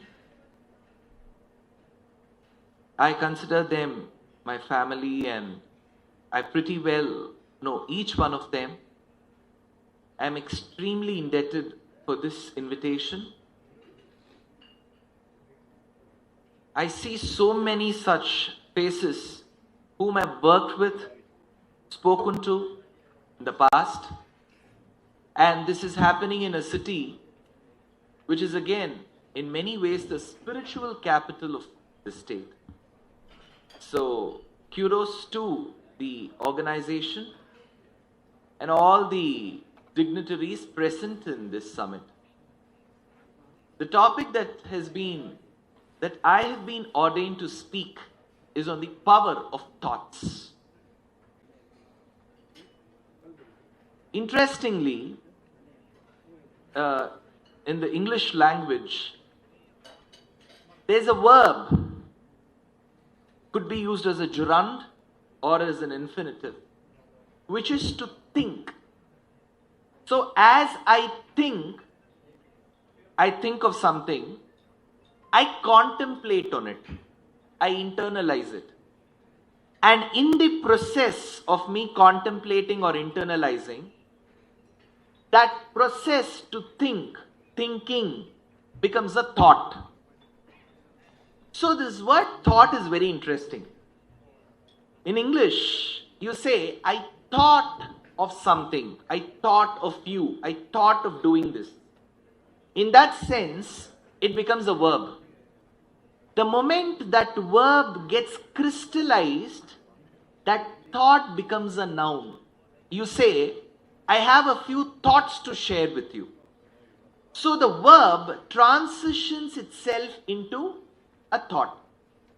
So the topic says power of thoughts.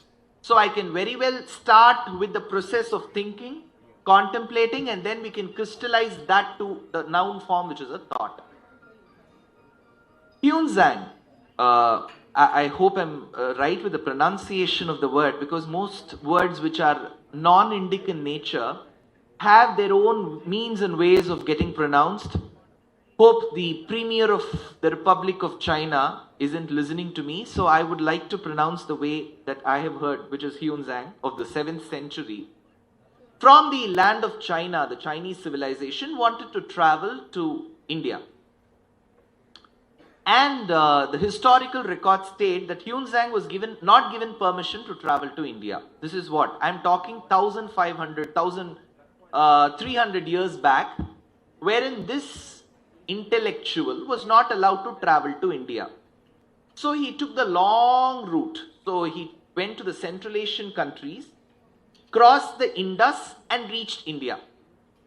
In his records, he refers to this land as the land of the Intu. This is what he records it in the Chinese records. And he continues this description further. He says this is the land of the Intu, the land of the moon, the land of the knowledge. This is how he classifies this. And this beautiful line from his travelogue has been taken into the glimpses of world history by Pandit Jawaharlal Nehru. So he uses the same line of Huenzhang. Why? Because the word Indu in Sanskritam stands for moon. And even if at all there are any prospect boys and girls in whose houses you managed to take up the cause of the endangered species called as the arranged marriage, right? So no, that's a good way of not giving any pressure or work to the parents, right? You find your own partner. So if at all there are some people who are working for the cause of the assisted or arranged marriage, you will be aware that in most houses they would take your horoscope. So, in the horoscope, in Jyotishya Shastram, the one who's the cause of the intellect is Buddha. Buddha is Buddhikaraka. Whereas the one who works on the stability of mind is Chandra. So, if your mind and your thoughts are of stable nature, it means that in the Jyotishya Shastram, Chandra is in a good position.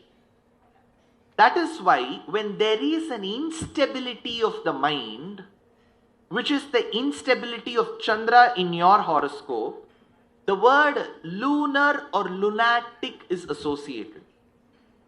So that's why they say on the day of the full moon, even Aristotle, the philosopher from the West, in his biography records the cause of the bipolar on the day of the full moon. So he uses the word lunatic. Even the biblical version of from the Gospel of Matthew records the word lunatic when it refers to the word epilepsy. So the stability of the mind or the thoughts is found with Chandra, who's the moon. Now let's take our map for just as a precursor to our understanding. Right from the peaks that begin in Brahmadesham, which is Myanmar, then you move through Arunachal Pradesh, through large parts of Tibet, come through Sikkim, come through Nepal, come through Uttarakhand, then continue your sojourn to Himachal Pradesh, to Ladakh, to Kashmir, to the northern parts of Pakistan and some parts of Afghanistan and the lower parts of Turkmenistan. So this becomes the crescent. So for people from China who referred to this land as the land of Intu 1300 years back, and to the Greeks who called this the land of Indoi, which is again related to the moon, this appears like a crescent moon. So Himalayas appears like a crescent moon. So people below that were referred to as the people who had stable knowledge. So this word Intu, Indoi, comes from the root word Indu, which is Chandra. In the Tamil language, Andal, the mystic poetess of the Vaishnava tradition, begins her famed work of Tiruppavai with this line: Margali Tingal Madi Nirainda Nannalal. Margali is the name of the month. The word month is referred to as Tingal. Margali Tingal means the month of Margasirsha. Madi Nirainda Nannalal. It is the day where you receive the cool nectarine rays of the full moon. So what is the word for moon? Madi. What is the word in Tamil for mind? Madi. So Madi in Tamil stands for the moon. Madi in Tamil stands for the thought or the mind. So moon is the cause of the stability of the mind. So this land is referred to as the land of the mind or Hindu. How do we correlate that with the geography? I spoke about the Himalayan ranges, which comes as a crescent. The one who's housed in the Himalayas is Shiva, and he carries the crescent at the top. So he's called Hindu Maulau. Well, you know, where did this mind come from? Vedam says, Chandrama Manaso Jataha. Moon came from the mind of the Lord. So moon is very, very important. Now let's go back to the topic. Power of thoughts. So as you contemplate and the process of thinking transitions into a thought, that thought says for the stability of the mind. I'll just take a few examples from our tradition where this thought has crystallized itself in the form of a civilization. All our renowned festivals are based on the moon's movement, because the moon's movement is what causes the Shukla Paksha and the Krishna Paksha, the waxing phase and the waning phase. As the moon transitions from being a new moon to a full moon, which is Amavasya to Paurnima, and again from Paurnima to Amavasya, which is Krishna Paksha. You call it Amavasya, or the day on which you celebrate Deepavali. You call it Akshaya Tritiya, the third day from the moon, where you want to buy. I don't know if there is any person who's been invited from the jewelry industry. I see smell coming from the agarbattis. I see food coming from the Brahmin foods. Incidentally, the person who spoke before me runs mouth shut. And I'm opening my mouth now. Such an oxymoron in one statement. So, we have then we have Vinayaka Chaturthi, the fourth day from the moon. We have Garuda Panchami, the fifth day from the moon. We have Kandar Sashti, the sixth day from the moon. We have Ratha Saptami, the seventh day from the moon. We have Krishna Janmashtami, the eighth day from the moon. We have Rama Navami, the ninth day from the moon. We have Vijaya Dashami, the 10th day from the moon. We have Vaikuntha Ekadashi, the 11th day from the moon. We have Kaishika Dwadashi, the 12th day from the moon. We have Naraka Chaturdashi, the 14th day from the moon. We have Satyanarayana Puja on the Paurnima, which is the next phase where it begins. So, this transition, all our festivals are based on the moon. Let's go to another beautiful point. Of course, you will have to add the epithet of being beautiful or not. I shouldn't be that greedy for me to add the word before that. Brihadaranyaka Upanishad comes up with a statement. It says, when the Jivatma has to exit the body, each of the Indriyas, one of your senses, goes in connection with the nature. So it is said, Chakshoho, your eyes, go in connection with the sun. So as now, of course, there are no exceptions which are taken into consideration here. Let's say for a person who's normally, naturally in the process of dying. So as the Jivatma signals the body, one of the senses starts getting merged with the natural entity, says Upanishad. So the eyes go to the sun. Manah Chandraha is a statement. It says, as you are about to depart, the mind goes to the moon. This is what Upanishad states. I will tell you how this thought has beautifully transitioned into literature. There was a great poet called Sri Harsha. Sri Harsha was a poet who wrote Ptolemaic verses and philosophical treatises like Khandana Khanda Kadya and so on. So in one of his works called as Nala Charitram, which is Naishadham, there is this lady called Damayanti who is head over heels in love with this king called as Nala. there is a Nala Vemba. Tamil இலக்கியத்தில் ஆர்வம் உள்ளவர்களுக்கு நள வெம்பாவினுடைய ஆற்றலும் பெருமையும் தெரியும். So this lady was in love with Nala. At one point in time, there was a love-lorn scenario. She was away from her beloved, who is Nala. So as she was looking at the moon in the night, she was looking to the moon. She was conversing with the moon. So she tells, "Oh, you moon, you have been probably under the assumption that if I die for the sake of Nala, because I'm separated from him, maybe in a few days or a few months from now I'll die out of the separation that's caused, the melancholy that's born out of it. In that case, oh you moon, you've been thinking, the moment I die, I shall be with you. Because the Upanishad statement says, as you die, your mind will be with the moon. But moon, you have been under the wrong assumption that the Upanishad refers to you. No, it talks about the moon-like face of Nala, my beloved, not you. Nala Mukhendu. So even if I die, my mind will go to the moon-like face of my beloved and not to you. So the thought that the mind will go to the moon has been transitioned into beautiful literature. So a civilization assimilates thoughts and puts that into literature. Well, the one who's called the scion of the Ikshvaku Kulam, Rama, though he came in the race of Vivaswan or sun, you know what was he called? Ramachandra. Chandrakantananam Ramam Ativa Priyadarshanam. His face shines with the cool rays of the moon, was Valmiki tells. Now the same thought of the moon, how it gets transitioned into the question of character. Let's see that. It is believed that the Adhi Devata of the moon, Chandra, one day wanted to meet his teacher. His teacher was Brihaspati. Brihaspati is referred to as Guru.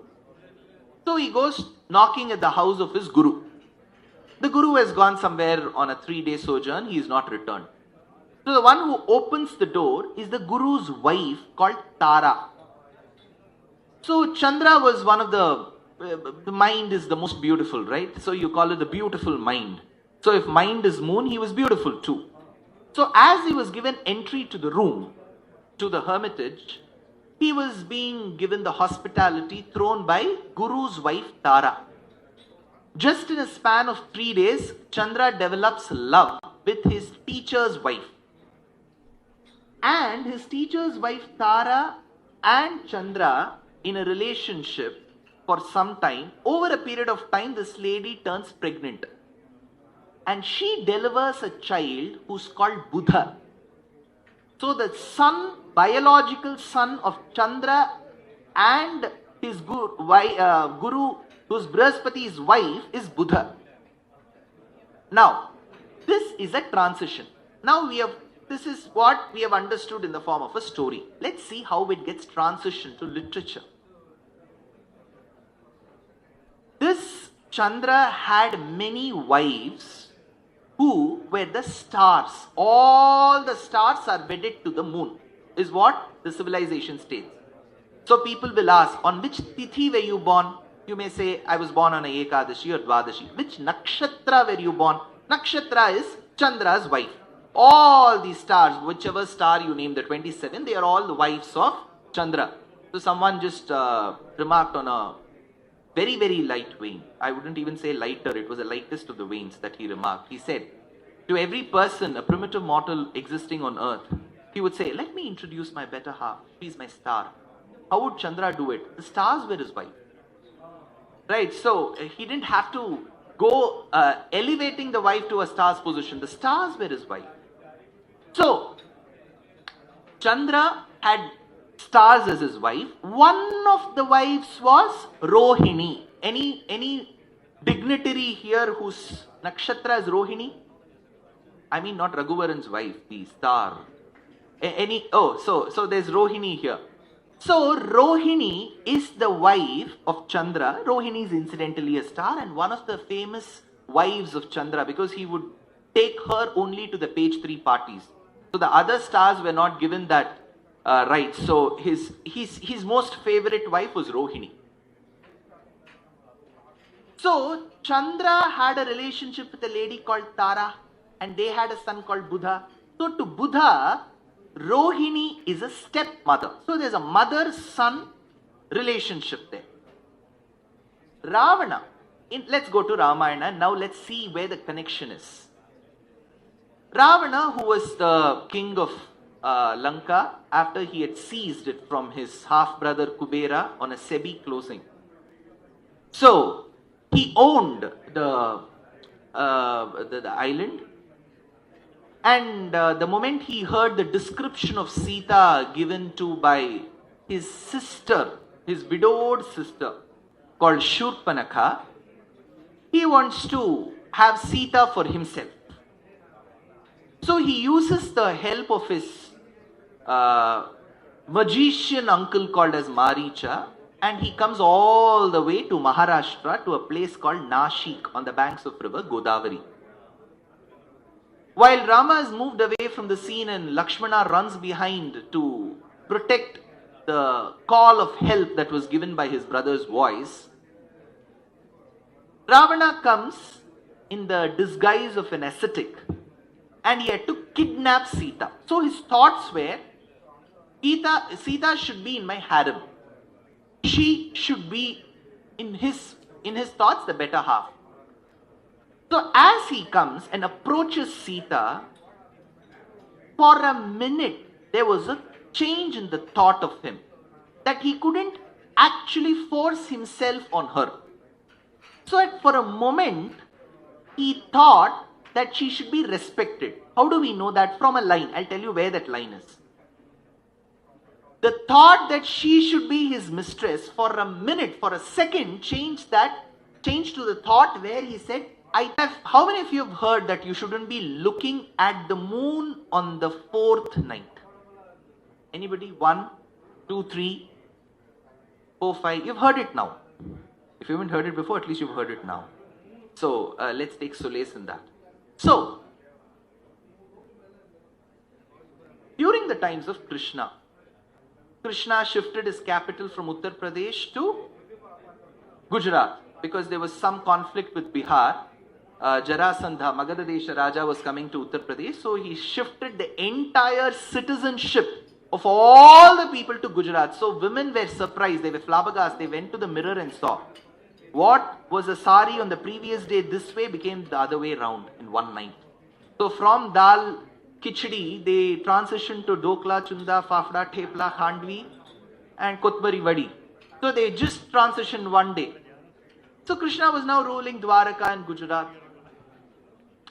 During his stay in Gujarat, he noticed that one family was progressing extensively. To understand the secrets of the family, he deployed a group of people from the government itself, and they came up with a report, a commission report, stating that this person called Satrajit worships a certain gem called as Syamantakam. So the Syamantaka is a gem given by the sun. Sun has a huge connection with that part. Remember, the Tropic of Cancer passes there. That is why you have many sun temples of Modhera, of let's say Multan in Pakistan. All these temples just above and below the Tropic of Cancer. It's called the Shaura belt. That is why that region is called Shaurashtra. Shauram is sun. So those group of people during the invasion started making Shungadi in Madurai. They were also called Saurashtra, right? So they came from the worship, the land of the sun. Now, the moment Krishna understood that this was a gem that was floating in Gujarat, he said that this has to be under the government control. Something which is of this priceless nature shouldn't be with an individual. This person refused to depart with that gem. The next day, there was a huge headline because the gem went missing. So immediately there was a call, Krishna Chor hai.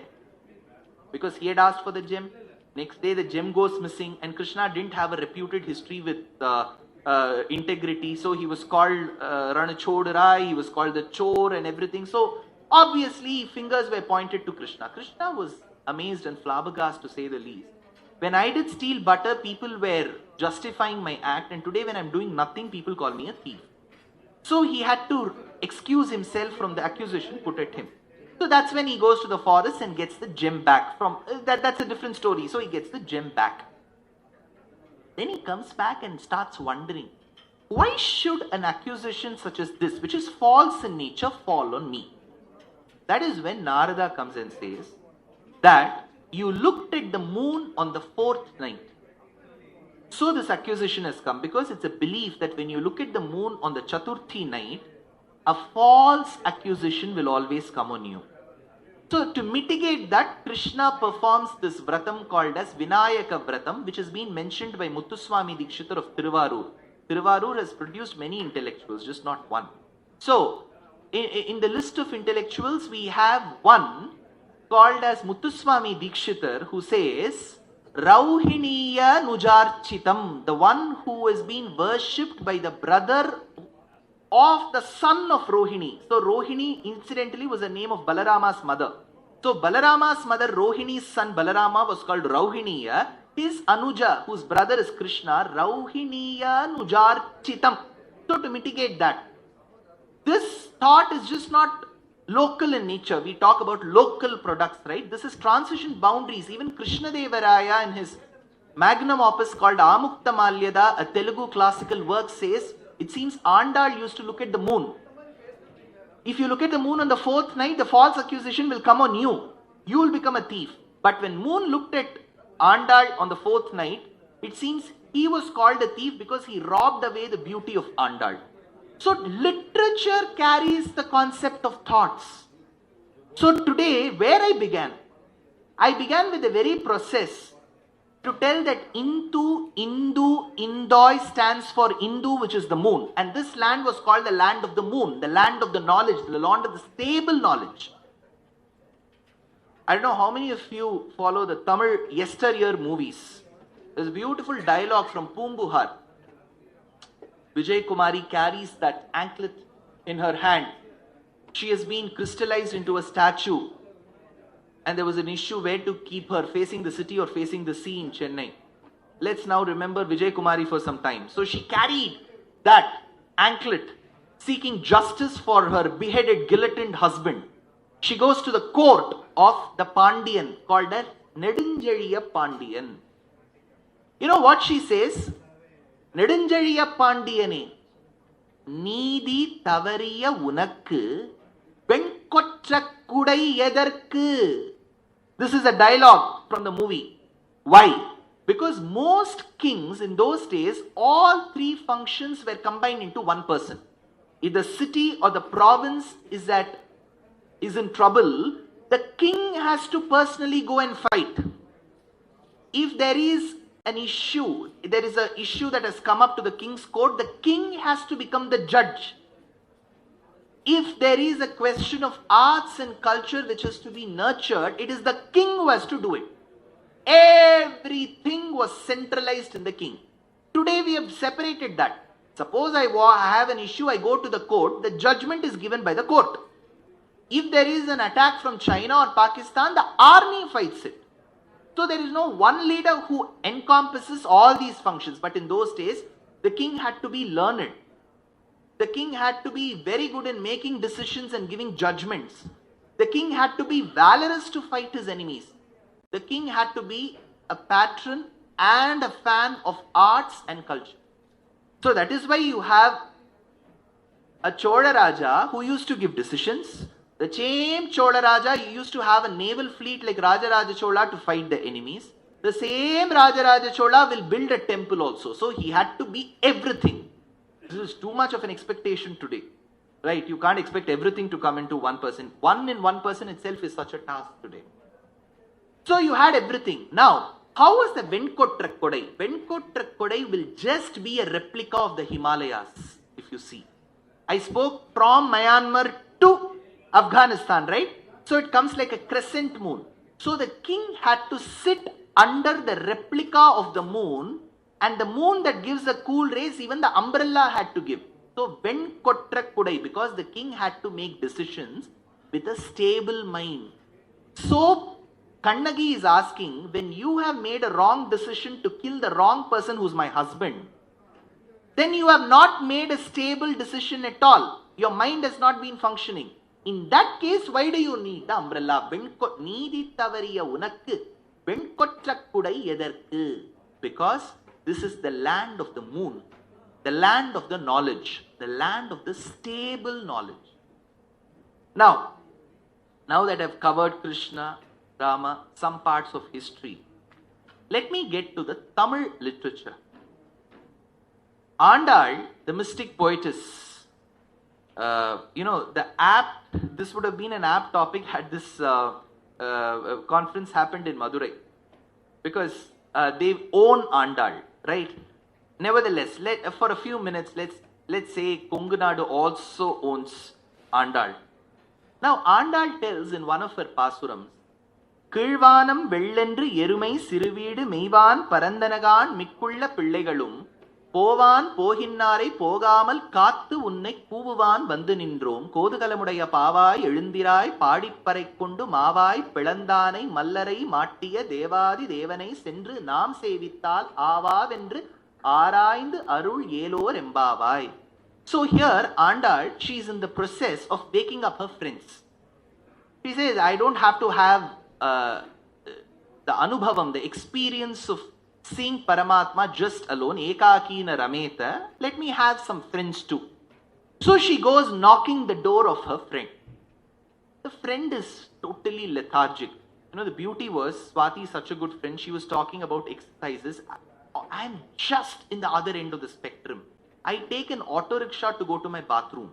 So, I don't even want to count those steps into my health. So somebody said, what will happen if you don't exercise? I said, I may die a gory death, that's still okay. So, now, coming to the point, Andal goes and knocks at the door of her friend so that she could also join her in the wee hours of the morning. As she knocks, the girl inside says, why should I wake up?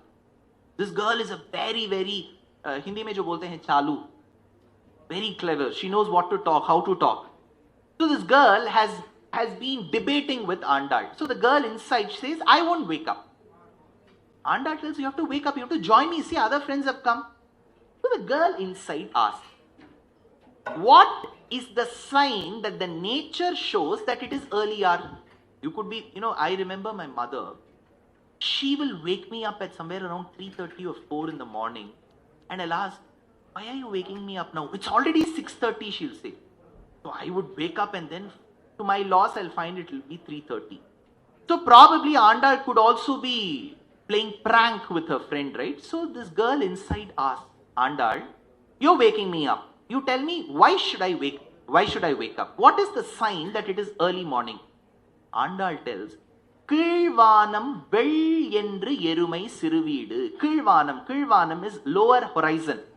Bhumiyum Agayamum Serum Idathirku horizon endru peyar. Hindi purumbodu, jab Hindi mein baat karte hain, to usi ko bolte hain kshitij. Kshitij is horizon. So in the horizon, I can see traces of white light, tells Andal. Kilvanam Vel. Vel means white. Endru. Then what is the next sign? Andal tells, Yerumai Siruveedu Meivan. Siruveedu in proper Tamil means pasturing land. Because Siruveedu can actually get translated into something which is not worth of mentioning here. So Siruveedu means pasturing land. Kilvanam Vellendru Yerumai Siruveedu. The big stock of buffaloes are going grazing there. Meivan Parandanakan Mikkulla Pillaigalum Povan. So all the other children have also woken up because the buffaloes have gone grazing, the horizon is white. So, oh my dear friend, wake up. You know what the girl inside the house, she says, Andal, you're mistaken. It's not early hours of morning. It's a Brahma. It's an illusion to you. Andal asks how. Look at the way the girl inside describes. She says, it is not just you, Andal. All our 5 lakh women folk of Srivilliputturu have come here to wake me up. How are your faces? Your faces look like full moon. Imagine 5 lakh women with full moon moon-like face and radiance are coming together. So the reflection of their whiteness on their face fell on to the clouds. So it has turned white. It is not early morning because you all have come together with moon-like faces. The whiteness from your face has come to the sky. Then Andal asked, okay, for that you're telling it has turned white. But I'm also telling the buffaloes have come, right? The girl inside says, it is not actually the buffaloes, you've mistaken. You girls with moon-like face have come together and you keep looking at the sky, so the sky looks temporarily white and bright. You all have black tresses, hair tresses. So with such curly, effervescent black tresses, you're all facing, all your hair locks are facing backwards. So the black hue in your hair has reflected on the white clouds, and since the white clouds keep moving, the black hue that has fallen on the clouds seems as if stalks of buffaloes are moving. So, Kilvanam Vellendru Yerumai Siruveedu Meivan. So, even in Tamil literature, to describe the face, to describe the stability of the mind, the moon has been used. That is why I mentioned at the start. In Tamil, the word for the moon is Madi. The word for the mind is also Madi. Because, of course, in Kerala there's a different meaning. Madi means enough. I will stop my lecture. I'll take that also into account. We're very close to the border as well. So, mind is very, very important for one to crystallize the thought process, which is a verb that turns into a noun. Such thoughts which are crystallized see and take shapes in the form of literature, both in Sanskritam and Tamil. So a civilization starts assimilating such thoughts, and the power of such thoughts can only be felt when you read. So the topic given to me was power of thoughts. Thoughts comes from the mind. The mind in the Indic civilization stands for moon, and this is referred to as the land of the moon, which is the land of the stable mind people. So, when we have such stable minds, when we have such beautiful thoughts that emanate from such minds, they get crystallized into literature, and the power of such thoughts can be felt only when you read literature. So, with this, I think I will take up a few more questions before this session is done. Yeah. Thank you so much for your patience. I'm sure there were bright minds with such great clarity right from the first session to the second. We have heard so many people who have touched various levels and heights of successes speak. A learning process in itself. As stated earlier, my connection with Shankar, his team, all people who work with him, and to many dignitaries present here is so special in its own way. So, my obeisances to all of them who are present here, and to an audience. What happens is in such summits, the mood of a session changes one after the other. If the mood of the first session was a certain thing A, then it goes to mood B in the next session, and now mood C. So, more than the speaker who has to work, it is the audience who have to get accustomed to the change of A to B and B to C. But I'm sure that's going to be easy because we are going to be the land of the moon. So the land of the moon knows how to transition itself and come with a stable mind and work towards the stability of the mind. Thank you once again for being such a sport and giving such patient hearing to this talk. Of course, there's a question and answer session. Shankar will be moderating it and she'll be asking me questions. The questions I'm sure will be interesting. I'm not sure about the answers. If I know of the answers, I'll confidently answer. If I do not know of the answer, I'll be more than confident to say that I don't know the answer. Thank you.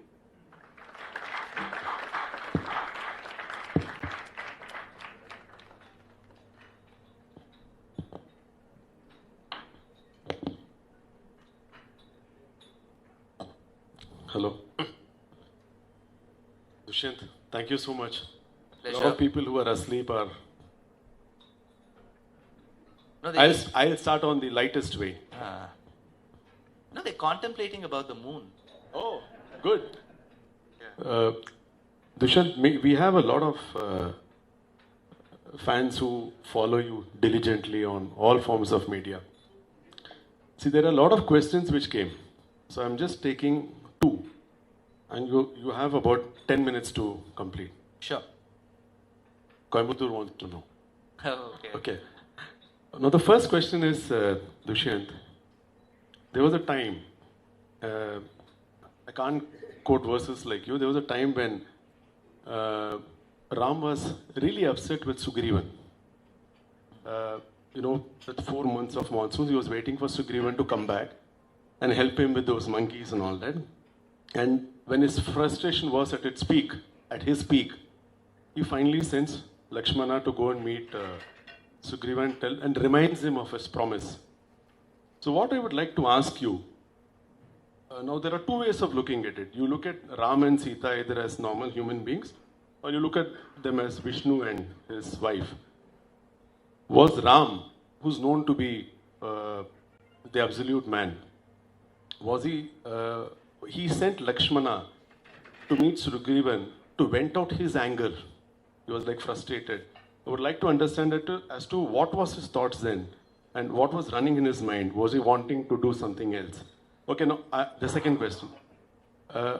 So finally what happens is they go convince and then Sugriva comes and helps.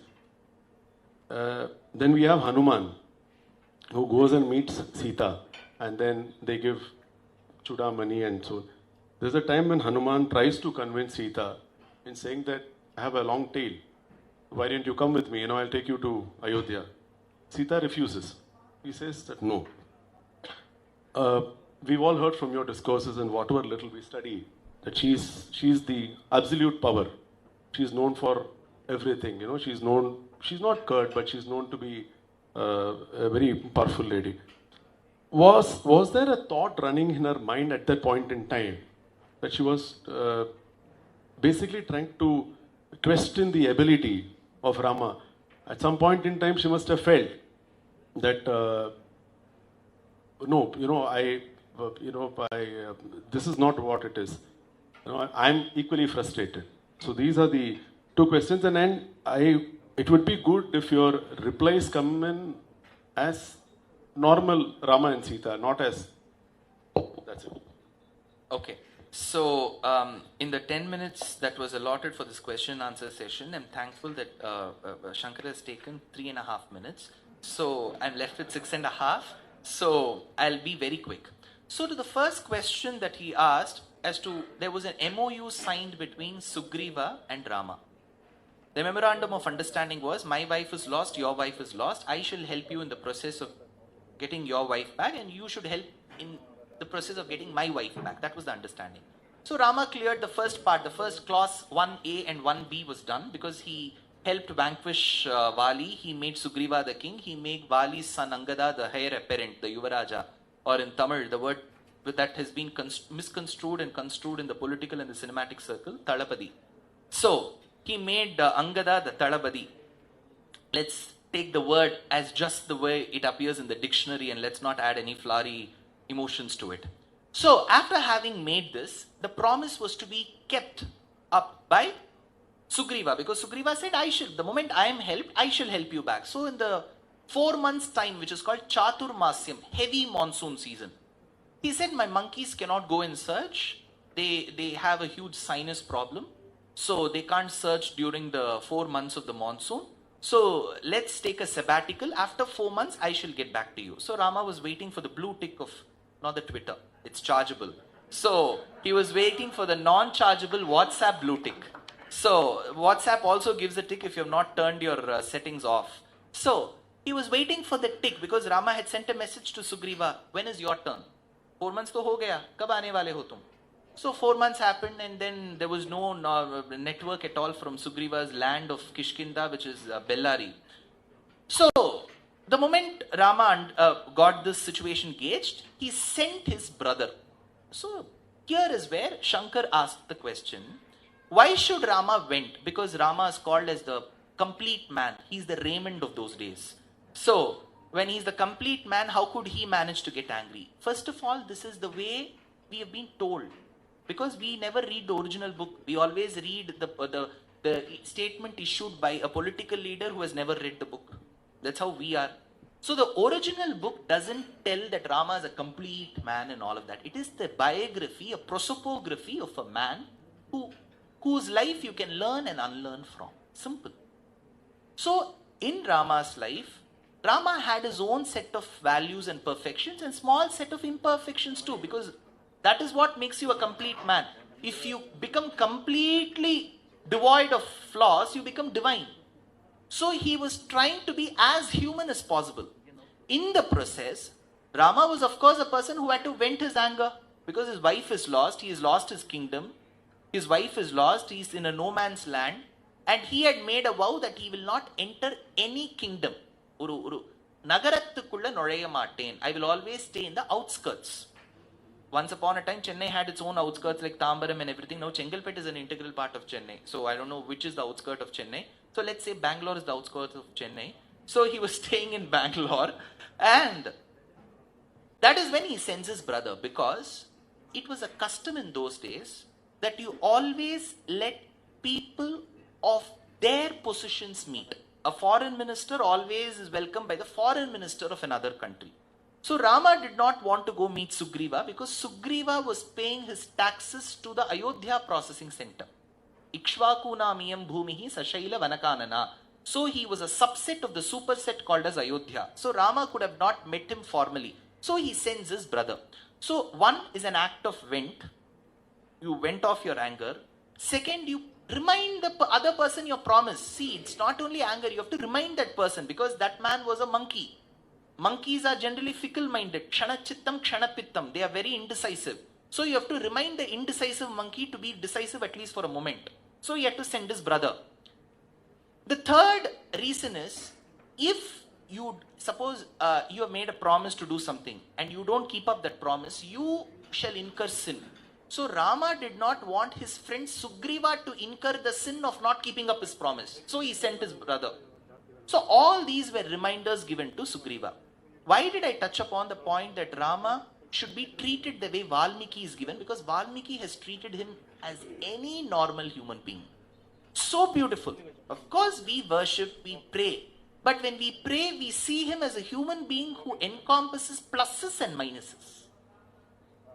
Nammalvar, the person who has given Thiruvaimozhi says, Karpari Ramabiranai Allal Matrum Karparo Purpa Pullerumbadu Ninniye Narpal Ayothil Valum Characharangal Muttravum Narpalukku Uithanan Nanmuganar Petta Nattule, says Nammalvar of Tirukkurugur. Now, let me come to the second question. The second question was of Hanuman. Hanuman was on a surgical strike. He went at 10 p.m. in the night and came back at 5 a.m. in the morning. He went to the neighboring country called Lanka. So he had to come. Otherwise, because he was caught. The beauty was he was the Abhinandan 1.0. He was caught. And Ravana said, let me kill him. That's when Vibhishana said, as per Geneva Convention, you have to send him back. So he was sent back. This Hanuman ended up meeting the lady called Sita, who was languishing herself in the prison of Lanka. That is when he tells Mata Sita, why worry? Let's keep the story straight. You sit at the back. I will tie a belt. I will carry you along. Ramayana ends here. You can save 3 days of Dushyan's Navaham. So, deal done. Why kill so many people? Why fight? Even before Ashoka became a great preacher of peace in the Kalinga war, let's make Rama the person who practices it. Let's stop the war. But Sita was very careful and she insisted that Rama come. That is when Shankar intervenes and asks, when Sita is so all-powerful, she could have very well come. Why did she have to wait for Rama to come? Was she testing Rama's valor? She wanted Rama to keep up his promise. Because Rama was married to Sita while she was at the age of 6 and he was at the age of 12. That's what Ramayanam states. There is no dispute about it. Now comes a question, sir, isn't this child marriage? Yes, it is a child-to-child marriage. Why, sir? Because in those days, the practice was the moment the boy or the girl becomes mature enough to think, they'll get married. So maturity, if it dawns at 6 years, you can marry. If maturity is a criteria today, most of them will become spinsters and bachelors. So that's not something that we are going to go into. But here, to this little girl Sita was 6 years. She had barely completed Wheels on the Bus and Twinkle Twinkle Little Star. Well, she was married to Rama. That is when the father was a bit worried, anxious. He was from Nepal.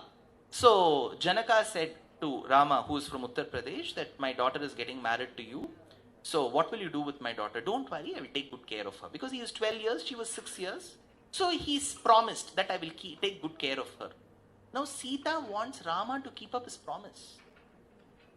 See, it's not that she is not powerful, it's not that she can't rescue herself. She wanted him to keep up his promise. I just told you some time back, right? If you don't help the other person in fulfilling their promise, they will incur a sin. So she said, let him come and protect me. One. Second thing, however powerful you are, let's take individually, each of us, the man or the woman, however powerful we are, when we are in a distress, unconsciously, inadvertently, we will always expect one of our closest relatives to help us. See, when we fall, generally in English you say, we fell down. That's a redundant statement because you can't fall up. You can always fall down. So you don't have to use the word down at all. But nevertheless, when I fall, I can get up. But I would still see if somebody is around who can give me a helping hand. Not because I can't do it, but I want the other person's existence to also be proven fruitful. So I tell, why don't you come and give me a helping hand? So Sita could rescue herself. But she was in a beautiful commitment and an institution called marriage where the other partner, if the man is suffering, the girl has to help. We have it. While Krishna's driver to Pragjyotishapura was lost in Bhagavatam, his wife Satyabhama says, I will come and become your driver. In Ramayana, when Sita is languishing in the prison, she says, let my husband come and rescue me. What is he there for? I just don't need a marriage certificate with a chapa on it. Let him come and do his job. Not because she was less powerful, but she wanted to tell her husband, you have a purpose. Come and do that. So, this act of Sita telling Hanuman that I won't travel with you was not out of shyness, coyness, that a parastri cannot come behind the son, because she treated Hanuman as a son. So many mothers travel behind their sons on the scooters of Besmambalam, right? So it's not a big, it's not something wrong. She did not do it out of coyness. She just said, let him serve his purpose. See, Shankar may know the answers for both the questions. But why is he asking? Because the moment he asks, 10 people who do not know the answer will know. Why did Sita tell Hanuman that I won't come with you, let Rama come and rescue? Then only people like us can complete a Navaham in 9 days. Otherwise our remuneration will be cut in half. In the 5th day I have to tell my audience to go back home. So on a lighter vein this was said. He started with the lightest of the veins. I'm just concluding with the comparative degree of being lighter. Nevertheless, both the questions which are related to Ramayanam, one simply talks about the institution of keeping up the promise which was between Sugriva and Rama.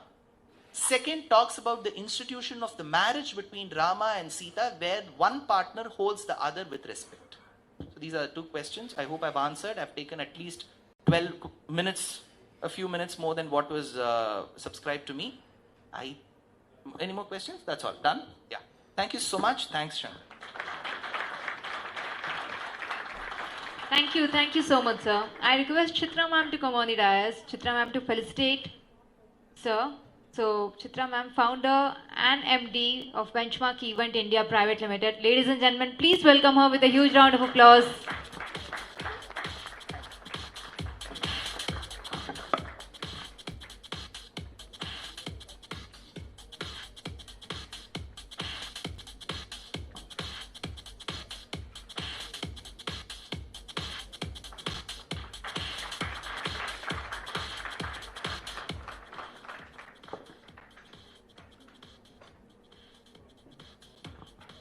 Thank you, sir. Thank you, ma'am. Thank you so much.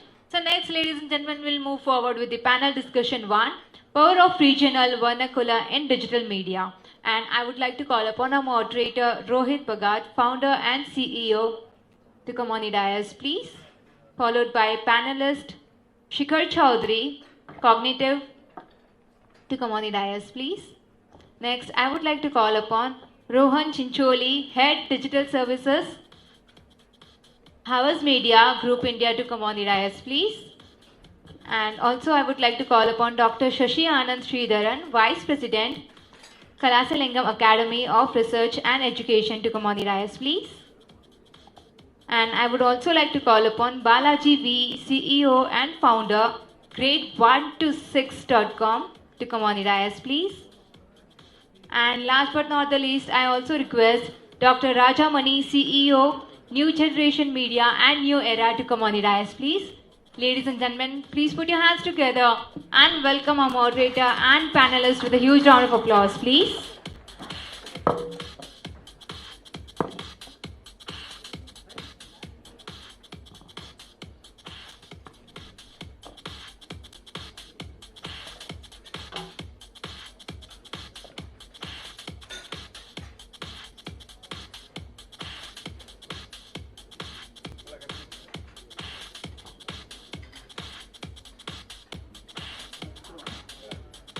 Requesting all the panelists and moderators to keep the session for maximum 45 minutes. Thank you.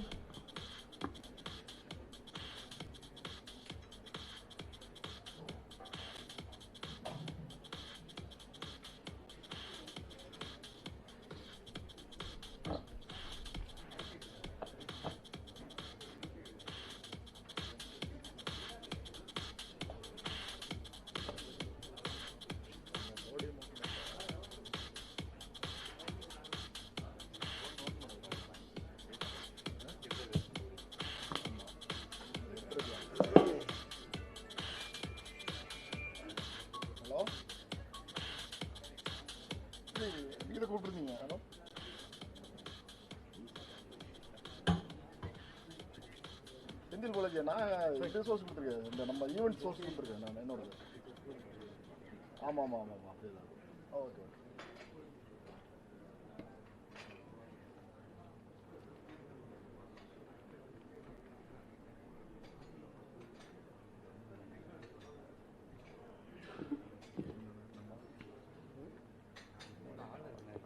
Hello. Yeah, okay, we'll start. Thanks. Okay, I hope everyone have digested whatever Ramayanam we just heard. So let's move from mythology to some serious talking now. The topic we'll be discussing is about power of regional language or vernacular language in digital media. Before we move to digital as a media, let's understand what internet is and how it has evolved in last 25 years in India. I remember my early days when I finished my engineering, and it was year 2003. Everyone was going for these IT jobs, the typical Infosys, TCS, Wipro. I decided I want to do something different. So when I said different, I was electronics engineer. My dad said, why don't you go and repair mixers and washing machines? So I said, no, different means something different, some industry which I feel would be evolving in next 2-3 decades. So I happened to travel from Pune to Bangalore, and I met a couple of my college seniors. Someone said, internet advertising is going to be huge. And then I called my dad, okay, I want to do a job in internet advertising. He said, what is internet? I said, something you connect to laptop or computer and you get to see the world over there, and over there we'll put an ads. He said, people are not having laptops or desktops and you want to put ads on them. And I just did some research and said the internet penetration in India, that was less than 1%. So I felt the job might not make sense, but still I happened to join one startup over there in Bangalore, and from there till today things have evolved a lot. So internet, right from less than 1% penetration to around 45 to 47% penetration in India has evolved a lot. So I'll just share a couple of stats. I don't want to go wrong, that's why I'll read. At this moment, we are at around 692 million internet users in India, which is roughly around 70 crores. And we are adding 8 to 10 million new internet users every month, just in India. We are second largest country in the world to have active internet users. So before I put a first question to Sashi, internet is not only about content consumption anymore. It has become means of communication. It has become means of information, consuming information. So is it right to say that internet is equal to smartphones? Because that's where the growth has happened. The first reason for internet to grow is access to smartphone, 4G. Okay, is it right to say that internet use is equal to smartphones or any other smart devices? And how has smartphones and Geo impacted the usage of internet and content consumption on digital media? Maybe quick introduction before you answer, so that we'll cover introduction also whenever you get the first question.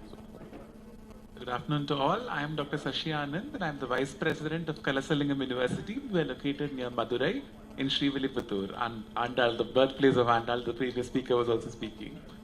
So nowadays, like the penetration of internet is paramount, and as you rightly said, it is no longer a one-way mode of communication. Definitely it has become two-way, especially over the last couple of years when the pandemic, when we experienced the pandemic. Now, me being from the field of education, I'll talk about it from an education perspective and education point of view. About how schools, colleges and generally the education industry was prior to the pandemic was, we used internet or as a mode of learning or as a supplemental mode of learning in addition to what the classroom experience was giving. So a lot of edtech companies had their online content, and it was whatever the videos or any sort of gamification or anything available on the internet was only a supplemental in addition to whatever was being taught in schools and inside the class. Come March 2020, the entire world changed, and especially in the field of education, we were forced to move on to something which we were very unprepared for at that point of time initially. But over time, it became a necessity and we had to accept it. Students, especially from the rural parts of the country where there was no penetration of internet, or I should not say no penetration, minimal penetration of internet, were also forced to start using devices in one way or the other in order to keep up with the learning experience. So with that being the norm from 2020 onwards till now, internet has definitely become a two-way means of communication, because we were using internet for classes, for interactions, for examinations. Basically what was being done on pen and paper completely moved online, to this extent that students are still struggling to write exams. And I also take classes, even though I'm a vice president. So nowadays, when I go to the class and I lecture, you hardly see people taking notes. Before the pandemic, they would open their notebook, take notes. Now it's can we record your lectures? So I was like, okay, fine, no need to worry. We even have lecture capturing systems. Let us record it. You view it at any point of time. Let's have a communication that way. So the whole concept of having access to technology, having access to network, which was foreign to many people, became a norm. So that is the level of penetration pandemic forced on people, and definitely with this, the rate of acceptance by people, because is also a lot more positive, I would say. Nowadays, especially in the education industry, what we think is the face-to-face time, what we get on campus, what we get inside our schools, inside our colleges, is very, very precious. So how can we maximize the interaction which we have, rather than having one-way lectures, which people can view at any point of time, on their devices, be it smartphones, be it tablets, or any sort of, there are a ton of technologies available. So they can utilize that and view the lectures at any point of time, and whatever time which we are spending here, let us utilize it fruitfully for more practical discussions, practical opportunities, practical experiences. That is how it has moved from a one-way to an online, and now into a blended mode of learning. So even going forward, the power of internet, the power of smartphones, and especially the penetration, definitely players like Geo have helped a lot, because I myself know a lot of students who benefited out of this from different strata of the society, who had to benefit out of this and take things forward and keep the learning process continuous. So for this, definitely internet has played a major role, and will be playing a major role going forward, not only in terms of learning, but also in terms of the experiential learning also, it would play a major role. So I'll keep my answer short. Yeah. Sure. Thanks for the answer session. So, so the small story or small background about how internet developed in India and what it is being used in education right now for. So now let's move to our core topic, the power of regional language. So if you see from 2000 to 2022, how internet has evolved and what it has been used for. So early days, 2005, 2006, 2007, people were using internet to consume news, one-way communication. Some sites used to write news, we used to read those news on our laptops or whatever. Then somewhat smartphones came and we started seeing videos on YouTube. YouTube came in 2008, 2009, Orkut came, Facebook came, whatever. So we started using as a two-way communication. Some user-generated content used to get posted, like mouth shut we heard about, correct? And then we used to consume that content. Now it has evolved to such an extent that we can live stream things. We are watching live cricket matches, live events on internet. Okay, so what has powered is initially it was technology, then smartphones. But for internet to really grow in India, there were a couple of things that were necessary. One was, how come complex operating systems like Windows or Android, which were in English, till smartphones became regional language friendly, keyboards became regional language friendly. So just having a 4G phone or a 5G phone was not important, but also a regional language support for a normal user who does not understand, who has not studied English, can still consume content in his or her own regional language. So that 2014-15 period was very important when operating systems, Macromax, modified Android in such a way that you could set the language of operating system in regional language. Then keyboard became regional language friendly, and that's where the real growth came into picture. So I've got my one stats to be shared. In India, like I mentioned, we are adding 8 to 10 million new internet users every month. Out of those 8 to 10 million internet users, 90% of the users can't speak English. So they're taking internet, they're using internet, but consuming content in regional language. So that's an interesting stats. Should I have a question for Dr. Rajamani? The brand, Puthiyathalaimurai, I'm sorry, I might not be able to pronounce it well.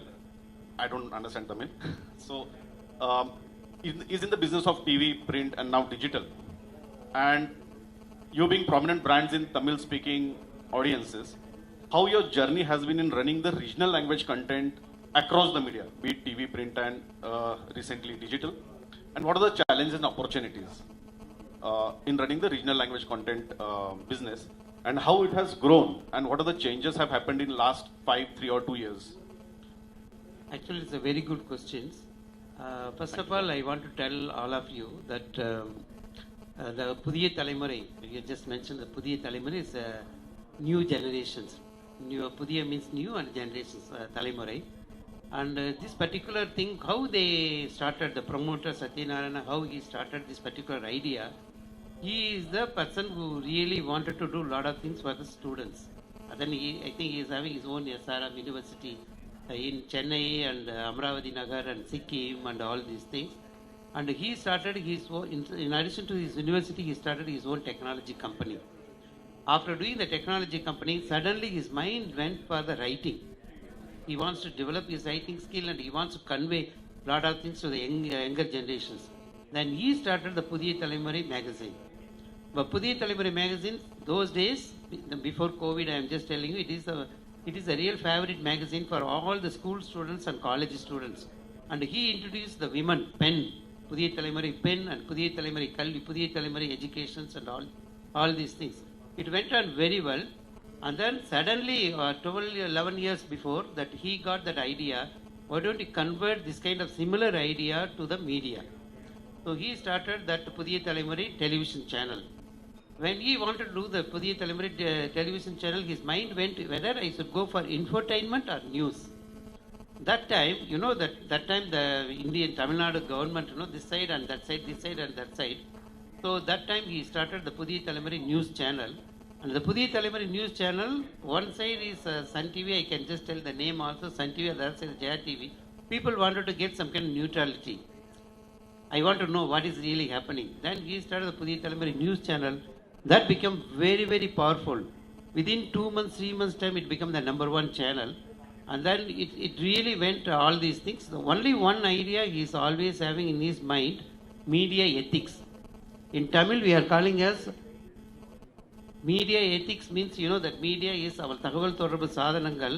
We should have the ethics, that is the Aram. Aram, we should, in the Tirukural also, we are always telling the Aram is very important one.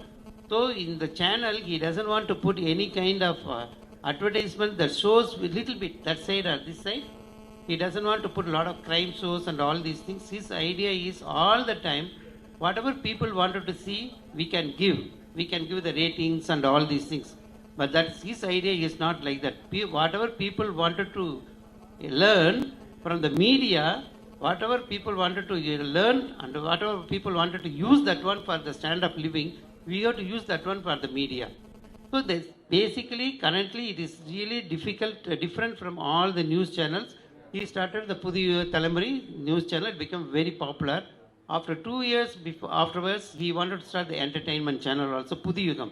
The Puthiyugam also, he doesn't want to put a lot of soap operas and every day he wanted to see, he didn't want to do the extramarital affairs and Mamanar problem or Marumagal problem, daughter-in-law, son-in-law problem, daughter-in-law is killing son-in-law, mother-in-law, like that. He doesn't want to do anything like that. He wants to do again the similar way, but you know that general entertainment channel putting all these ethics is really difficult. But the Puthiyugam channel, Puthiyugam is a new era. So he just started that one also. If you just see the Puthiyugam channel, you can see a lot of things like that. It's not, we are not doing the entertainment, we are doing the entertainment, but we don't want to cross our borders. What people need, that one. But at present, your questions, I want to tell, because LV is here and I'm always attending his lecture and always attending his present is very good. After attending all his present, our mind is always going for the digital. Nowadays, if you don't want to go digital, just forget your business. Go digital or go obsolete. Go digital or go perish. So this is the one. Now the basic idea for us and especially the conflict, this media forum, I am just telling you, we are always having the problem. Whether we should spend more money for the internet and the digital side, or I should spend more money for our regular entertainment platform. So it's a really big dilemma for us, but we decided, that is our company, we decided, whatever it may be, but we have wanted to put all our investments only for the digital. That is the future. So Puthiya Thalaimurai, we have got the Puthiya Thalaimurai digital also, and also we have the Puthiyugam digital also, and also we have the Federal. The Federal is the English news portal, we always having. And one side, again I want to tell you something like that, just now you mentioned about the regional, and we wanted to go not only for the regional one, we want to go for the local. Our concept is local. One side is the global, another side is the local. We want to go for the local. So, for example, I want to tell, because you know that yesterday we had a meeting with all our reporters here in Coimbatore. So, we already started a PT Kovai, Puthiya Thalaimurai Kovai. We started Puthiya Thalaimurai Trichy, Puthiya Thalaimurai Nellai, Puthiya Thalaimurai Madurai. Because we want to go for the real local one. That is the idea we are just doing. For example, Kovai, yesterday when I had a meeting with all our reporters, how many of us know that the whole Tamil Nadu film industry started from this particular region? Either you take MGR, you take Karnanidhi, or you take MS Viswanathan, our music directors, and all these people started from here only. All our big movies, first our national award movie, Malaikalan, started from here. And our Narasu studio in Salem also, it's all, everything is from this region. But are we really doing? And you know, there's so many colleges. If you just ask Anand Mahendra, in the first city he will tell about Kovai only. Because he studied here also. So we want to go for very Namma Kovai, that is our Kovai like that. We want to go for the very local one. And also we want to go for a lot of freelancers. We cannot really do everything on our own. Our producers cannot do all these things. But because of the internet penetrations, because of the mobile, Now everybody is becoming the producer. Those days I want to learn means I went to Pune Film Institute.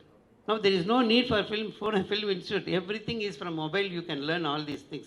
And they are the people who are ruling the world. So we have to go along with them if you really want to go and improve your business. Thanks.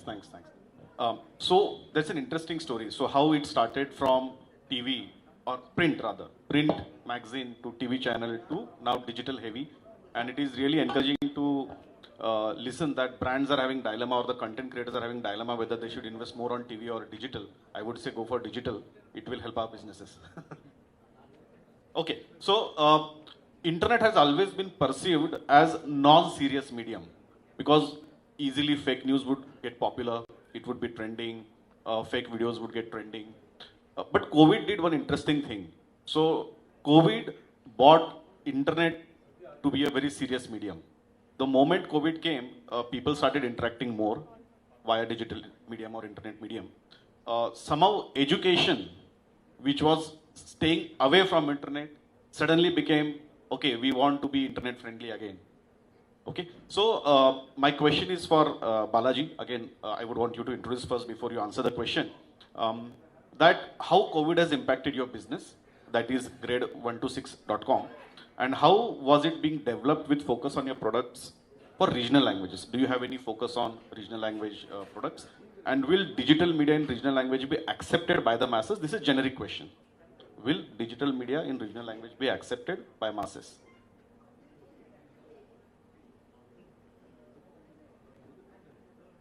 Hello. Thanks a lot. The pre-lunch session is the worst session. I think Shankar is taking revenge on me. I'll take care of him later. Anyway, see, I started grade126.com in 2016. Between 2016 and 2019, I must have met about 1,000 school principals, 3,000 teachers, 5,000 parents. Nobody bought digital. We do the very basic. We do maths and English worksheets for primary schools, period. Everybody said, absolutely no digital. We want print and digital will not succeed. It's paper and pen, period. 2019, Modi announced 21 days of big holiday. All kids enjoyed, teachers enjoyed free holiday. Came back, suddenly they realized the parents are not paying the fees to the school.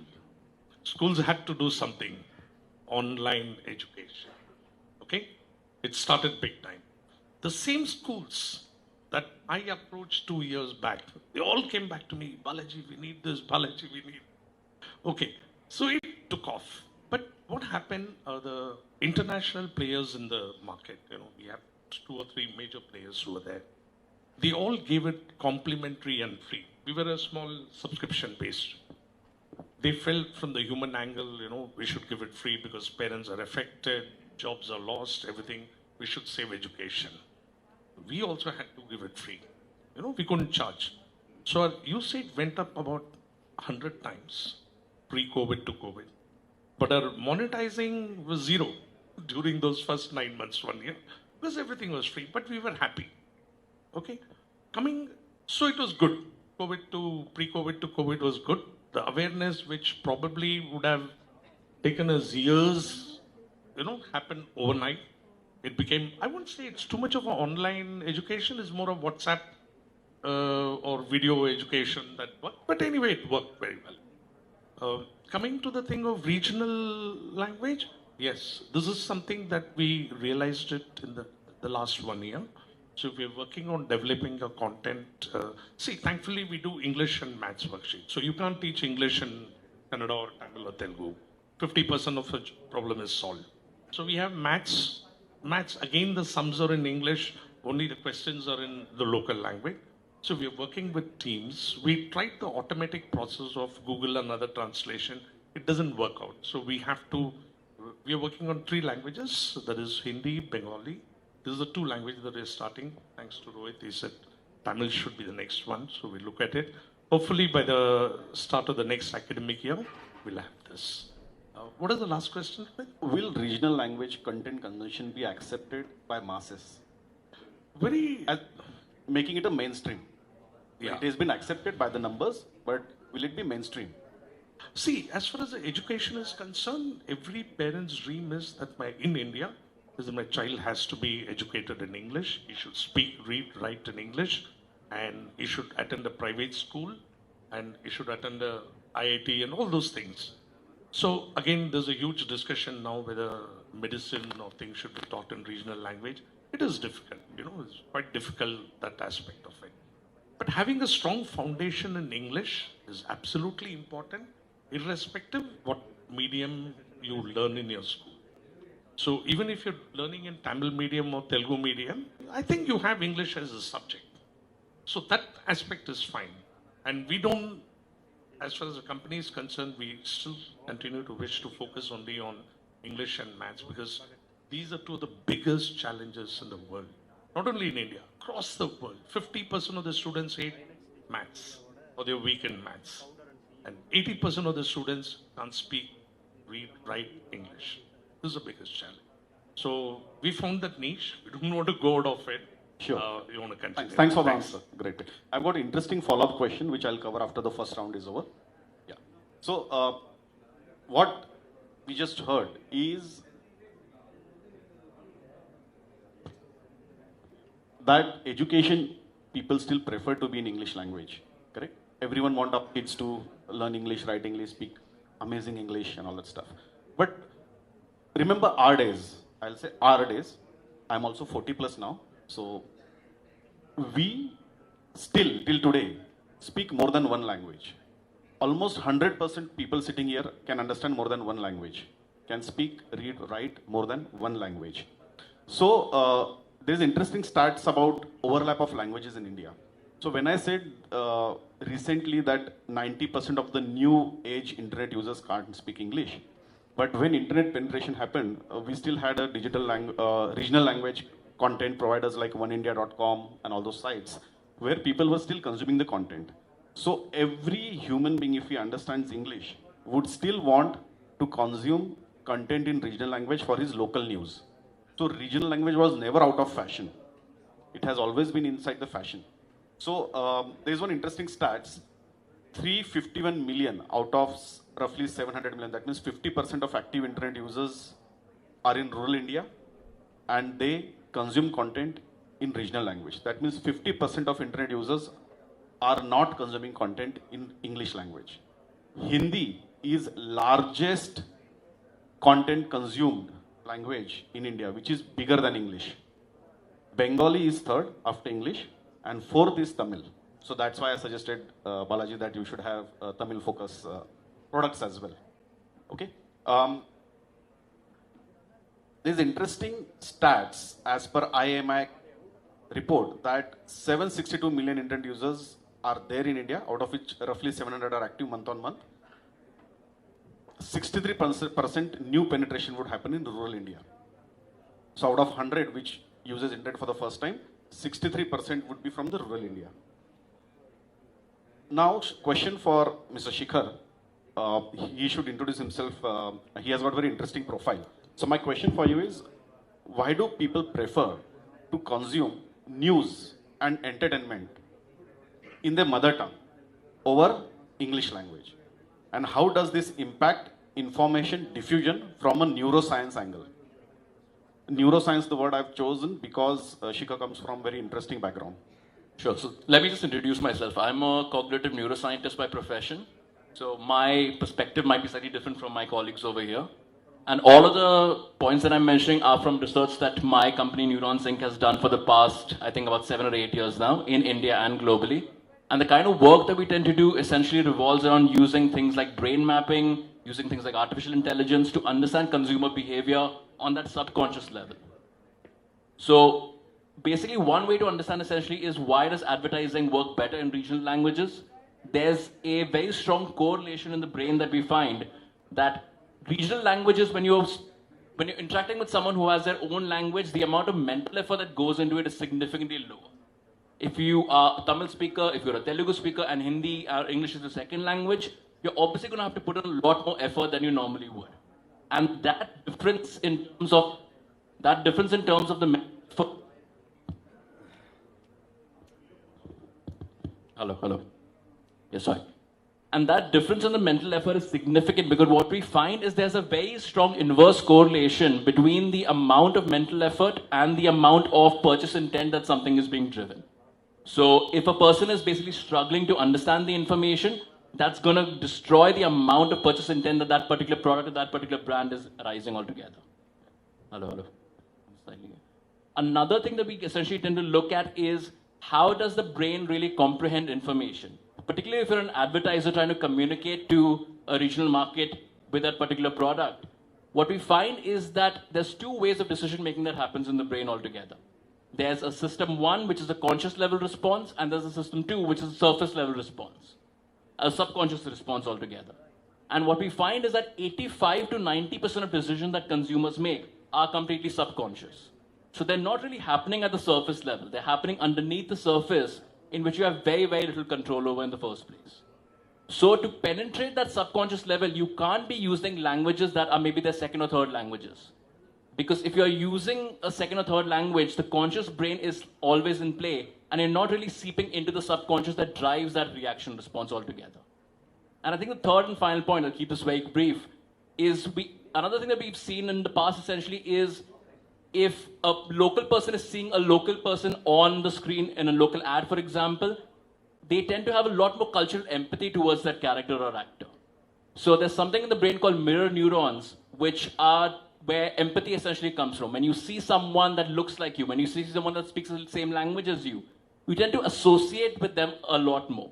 If you are a mother that sees another mother going through the same thing, if you are a cricketer that sees another cricketer going through the same thing, you tend to empathize with them, and that brand recall is significantly higher.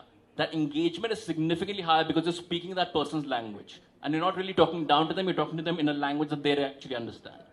So it's these three key points that we find that regional languages has advantages over just going something in Hindi altogether.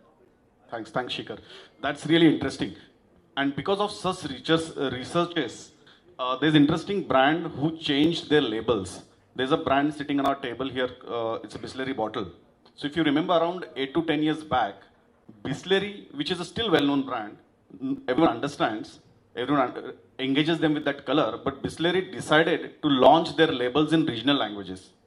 It was the first brand in India to launch their labels in regional languages. So you'll find Bisleri written in Marathi, Tamil, Telugu, Gujarati, wherever, in downtowns if you go to. Slowly, now content consumption, it was still happening in regional languages. We have seen products and services being offered in regional languages. If you go to Amazon, there's an option to change your language from English to Hindi. If you download Paytm, there's an option to change your languages. If you go to Book My Show, there's an option of languages that in what language you want that app to be displayed at. Not just movie selection, but the language of the app can also be changed. So all this is only because we as a consumer, like Shikhar mentioned, that if the products or services are offered in the same language that we understand or speak, we have more affinity towards them. But presently, the sad part, now let's go to the little sad part, and we have a culprit called as Rohan for that. Okay, the saddest part is brands still don't look up regional language as a premium mode of advertising, especially on internet. Okay, so you will still find, you open a Tamil site, Telugu site, Kannada site, Marathi site, Bengali site, you would still see ads in English language. Okay, why brands are not accepting the fact what Shikhar suggested just now? Okay, why is it not happening? So my question is very simple for you, Rohan. How are digital agencies and media planners and marketing gurus are seeing this industry, the regional language advertising industry? And what are the strategies around this in future? Will it ever change? Are there any conversations happening between agencies and brands? And will it ever change? So please introduce yourself so that they understand. Yeah. And hi, my name is Rohan Chincholi. I head digital services for Havas Media Group. Hope I'm audible. Yeah, perfect. I think, partly culprit, but I think a lot of fact also goes on what we have as a brief on the table. But I think to answer your question, I think it's most important to understand that as a country, and then very specifically talking as a media agency, I think it's important to win in many Indias. As an agency, we do realize that the regions are different, the languages are different. But I think it also has to stem from a fact coming from the client. All right. So is the planning happening well in time to take enough importance on the kind of creative and communication that needs to go out into respective markets? It cannot be a case where, you know, a 15-seconder video or a 30-seconder video in a specific language is given, and then, you know, a certain amount of media targets are given, which has to happen. One thing is the fact that, you know, if you have investments on the table, that impressions, that reach is bound to happen. And it is reaching out to the right people, largely because of, I think, technology and large social platforms that are able to create pen portraits of audiences and targeting. So your targeting gets right. Now, I mean, just taking the example of, you know, Hyderabad as a market, right? While I understand Telugu and I come from Hyderabad, I do realize that there is significant amount of Hindi-speaking audience, English as well, you know. So just last night when I landed here, you know, the taxi guy, people who landed here and who are not too familiar with the local language here end up communicating in English. I think that's a very strong reality. And I think that is something that India has imbibed. So answering again specifically would be, I think the impetus also goes to the brands on how well are they equipped to have multiple communications. Today, when we work with, you know, one of the automobile clients very specifically, not only is there social communication, but also their assets created into multiple languages. And I think what I heard about, you know, how we respond to local languages, I think is so true, because, you know, I think when you go somewhere outside and you meet someone from India, let's say, and let's say hypothetically he tends to speak Hindi or Marathi or Gujarati or any of the local languages, you are naturally bound to connect with him or her better, right? So I think taking all that into account, I would not call it a premium that they would have to pay for any type of communication. I think communication is, you know, something that is important, but planning is what becomes extremely critical. How will we better be prepared? I think the ownership is for media, creative, and even the brands all to come together, which they do in now. I mean, I think today you mentioned a lot of examples, right? There is opportunity of a local language consumption. So I think all happened because the cost of internet went down, cost of mobile or smartphones went down, penetration or growth is coming from tier 2, tier 3 markets, and I believe they would prefer a local language communication. Taking all this into account, I think it is important for brands, agencies, and creative agencies all to be well equipped. Great, thanks, Rohan. Interesting, what do you say, examples I would like to share now. So remember the days when Star TV, which is purely Hindi and English channels, they decided that they want to launch a Tamil channel.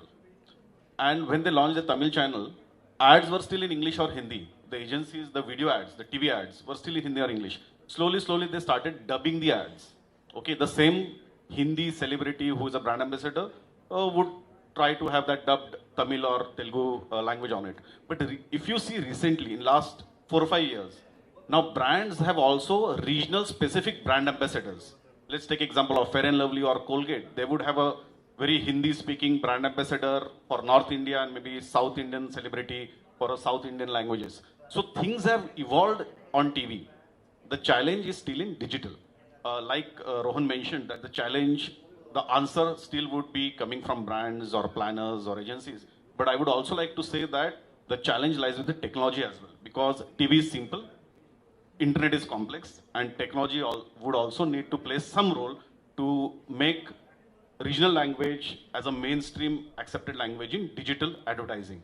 A quick introduction. Now we have done one questions with everyone, but I am left with my introduction. So I am Rohit, the founder and CEO of a company called as Inuksu Digital Media. We run a product called as Adjebra. So a quick introduction about Adjebra. We are the only platform in the world to do regional language ads in digital media in 11 different languages.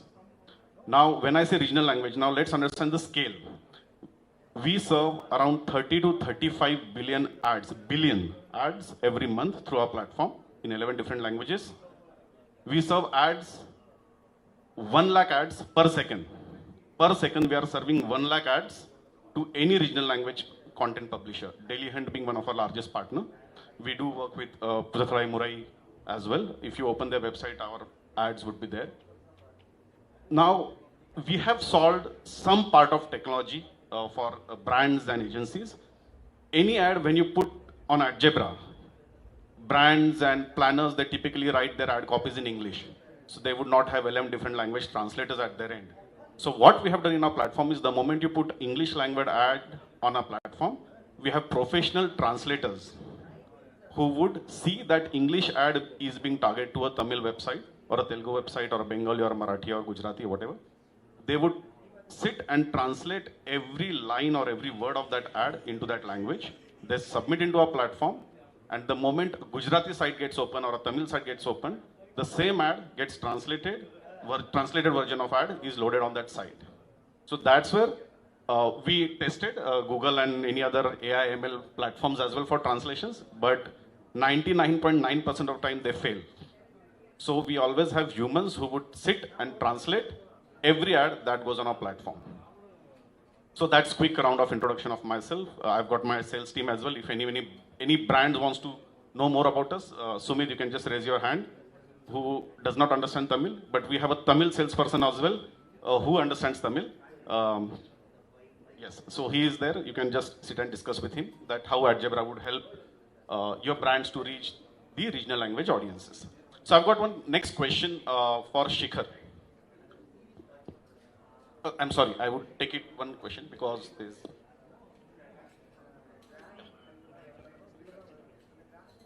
Oh, we are already 30 minutes in. Okay. So I'll quickly move to question for Dr. Rajamani. We spoke about only content. Now content can be in written format, content can be in video format, content can be in voice format. So typically when we decide our strategies at Algebra, we have one interesting strategy called as 3V. 3V. Vernacular, voice and video. That's where our company was built on, and that would be our next focus area for next 24 months. So video and voice is an interesting media consumption because written news has got very shorter shelf life. So what's a strategy you do follow for video and voice in digital? And if not, if you have not thought of, so what are your future plans in voice and video format? Actually, the 3 ways format is really picking up now everywhere. Especially the digital side, it's very easy for us to do it compared to the regular platform. Just to mention about something like that, no, because of the local language importance, now the pan-India movies, you start from Bahubali or whatever movies, no, it's all because of the regional languages. Influencers are really making big money also for the content providers. So just I want to tell you one or two things what we are planning to do. We are the channel every day. We are just putting that half an hour news or 1 hour news for the deaf and dumb children. We'll just give that one for the people. Especially I want to congratulate Kalasalingam University. They are having a very big, interesting course for the deaf and dumb children. I don't think any other university thought like that. I want to congratulate you for that. So it's the similar way. Now we are just, I just want to tell Shikhar Chowdhury, we are also doing some kind of research in our research and development team, how to cater the blind students, blind people, our news, half an hour news or maybe 10 minutes news, how to cater them. We are using our artificial intelligence and machine learning and all these things. It is in the research side, and once after establishing, then we will tell you. Yes, the digital is not only for us, digital is for everybody. Digital is for the special children also, special audience also. That is the way we are just going in that. And especially for that 3Vs one, we are going in these directions in a very clear way. And because after the COVID one, we are just going in the different direction of introducing our magazine also in the digital format. There we want to use all these 3Vs and we want to consult with you for all these things also. Sure, more than happy to answer. Thanks for the answer. We have got very limited time, so I'll try to keep very brief questions also and answers also. So, Shikhar, I've got a very interesting question. Like I said, AI ML always failed when it comes to regional language. So I've got very straightforward question. Will AI ML ever be 100% accurate when it comes to regional language? Or we need to always adopt mix and match approach? So we are actually working on a lot of different AI tools right now. We've actually, in our services, created a predictive AI platform using our global and India-based neuroscience data, which is able to predict consumer behavior and consumer engagement, consumer attention with about 90-95% accuracy. But I think the limitation there obviously is that it's a much more larger India data essentially. It's not cultural specific. And at the base level, though all Indians tend to function the same way, the cultural differences can't really be discerned through the AI just yet essentially. So for that, because AI is largely a database media essentially, the more data we have, the better data we have, the better the predictive AI will be in that case. So what we're presently working on is trying to get more regional data, particularly the more south-based data, into the platform to have a more distinguishing factor between the AI in the north and the AI in the south, essentially, to have more cultural differences that the AI can also represent. So the answer is simple. It will always be a mix and match of AI ML with some human help to make ads or content more specific to accepted level. Okay. So I spoke about voice and video. So, but Algebra or the product which we are working on, digital advertising, is all about banner ads, text ads, or whatever, those kind of ads. Video ads are slowly making inroads. But now, let's say video ads typical on internet is the same TVCs. They are playing on mobile when they run a video ad on mobile. Our research says 95% of the video ads on internet is consumed in a mute format. Okay, so then what's the use of video ad? How we are planning to solve this problem is by having voice to text feature when every video ad that when gets uploaded in Algebra gets subtitles. Each subtitle gets translated into 11 different languages. Even if your video ad is in mute, you will have regional language subtitles automatically played. And the same communication which brand wants to have with the end user can be established in a much better and impactful way. And that's where our AI ML wanted to be, because a lot of time video ads have got that slangs. They'll have English content, but suddenly someone will say some word in regional language. So how AI ML would be able to understand that, and how do we get that, and interesting things for future. We are also entering into voice ads in future. I'll try to skip that at this moment of time. I've got a question for Rohan now. So when we meet media planners, typically digital media planners, and we are perceived as a very regional language platform. So they always look, okay, for money control, they might spend XYZ amount. But okay, for regional language sites, even if it is Daily Hunt or premium regional language site, there's a price parity we get, correct? So why is that? Number one, because our research says 35% of users who consume content on money control or CNBC from Madurai would always open some Tamil site and read the news in his regional language. So the user is same. Though the domains are different, but the user is same. So why not BMWs of the world or Mercedes of the world trying to target the users and not the users who are on money control or whatever? All right, actually a tough question.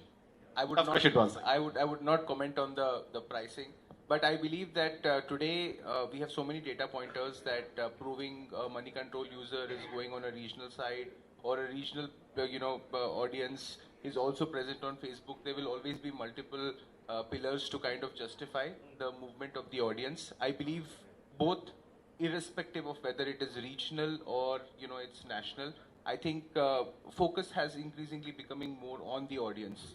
Now, if the audience is coming very heavy on regional, I think the strategy needs to be focused on that. And I think largely, I think today people are looking at reach frequency, whether they're getting the right reach. And very important point mentioned, attention. I think that is also increasingly becoming important. That there were terms like viewability and whether people are actually seeing your ad. Now that's a very honest measuring metrics that will come into consideration. But otherwise, I believe that I don't think there is so much of difference that the agencies feel between the two platforms. I think if the audience is there, then we get the plan right. Perfect. I guess Sumit, you need to meet Rohan more often. Okay, one question. I said I have got a very interesting follow-up question, and this would be the last question, and then we'll do a 2-3 minutes of open questions. So for both of you, who are the EdTech pioneers, you can say, though your audience is English speaking, that means the course content is in English, maths and English is always in English. You've got students as your potential customers, correct? But while advertising, is it not that your buyers are parents? Correct? Your buyers are parents, not your students. So, and what if parents do not understand English. So why are your brand communications not in regional language? Or if they are, what are the strategies you follow? Maybe common question to both of you, and we'll just end the session after that. Quick. We have translated our ads. We do emails, WhatsApp and ads. We have translated in about 14 languages the last 4 years. Not because of this conference is going to happen, I didn't know that. But we were ready because it was very simple. When I met a principal in BR, he could not understand 4 lines of English, forget the 5th word. 4 words of English, forget the 5th word. We translated. And frankly speaking, it is not that written, accurate Hindi. It is also the spoken Hindi that we have used quite a lot, which is very effective to generate business. Okay. So we have been using... So you are already accepted the fact that you need to translate your ads, though your product is in English. Yeah, because otherwise they don't understand what we are trying to tell them. I'll also add on to the same point. So it's a very interesting question which you had asked, because as you rightly said, the buyers are the parents, even though the sufferers are the students, I should say. Yeah. But there are 2 aspects. So definitely, even we have also even before digital media, when we were also into print and visual media as well. So we had ads in both English as well as vernacular languages. Reason being the exact same thing. And nowadays, why we are focusing on both is that even though the ROI is basically when we look at it from a vernacular point of view, because that's where our main income is from the parent side. We also need to continue our content in English. Now it's the question of, do we need to continue in English or not? So for that, the reason being is another main area is perception. So when we want to showcase our achievements, let the world know or let the country know what we are doing, the perception area, the brand awareness is more on the English side, and the ROI is more on the vernacular side. Perfect. Thanks. I'll just want to conclude this session, and then we are open for any. Does anyone have any question to any specific panelist? Okay, I'll just end up with one example. So, a lot of time when we go and speak to agencies, they said, Rohit, you're solving the translation of advertising problem. But there's a problem beyond that. The moment user clicks on a Tamil ad, the landing page or a website or a Facebook page, it is still in English.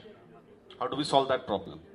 Okay, so we have solved that problem as well. So we help brands translate the landing page website. So Policy Bazaar came to us and they said, Rohit, amazing, fine, everything is good. Now, what is the volume you will deliver because my call center speaks only in English?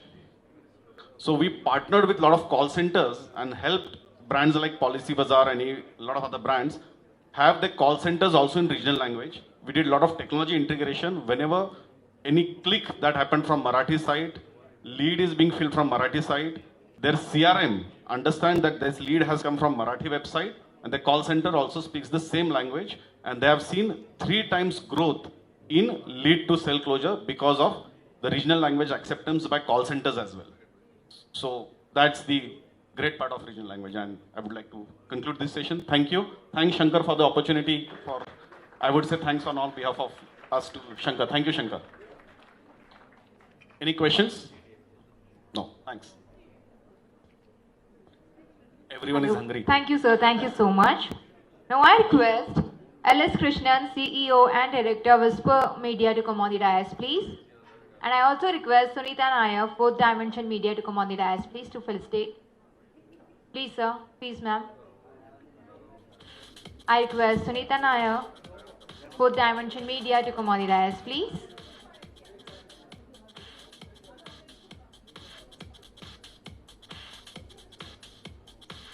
Very first, I request Rohit Bagad, Founder and CEO in Ixo Digital Media at Jibra. Congratulations, sir. Ladies and gentlemen, please put your hands together and give him a huge round of applause. Next, I request Shekhar Chaudhary, Cognitive Neuroscientist Director, Nuance India, to come forward, please. Huge round of applause, ladies and gentlemen. Next, I request Rohan Chincholi, Head Digital Service, Havas Media Group India, to come forward, please. Huge round of applause, everyone. And next, I request Shashi Anand Sridharan, sir, to come forward, Vice President, Kalasalingam Academy of Research and Education, to come forward, please. Next, I request Balaji V, CEO and founder, grade1to6.com to come forward, please. Last but not the least, I request Dr. Rajamani, CEO, New Generation Media and New Era to come forward, please. Alright, thank you, sir. Thank you so much. So, we are breaking up for lunch now, and I request everyone, please do come here by sharp 2:30. Thank you.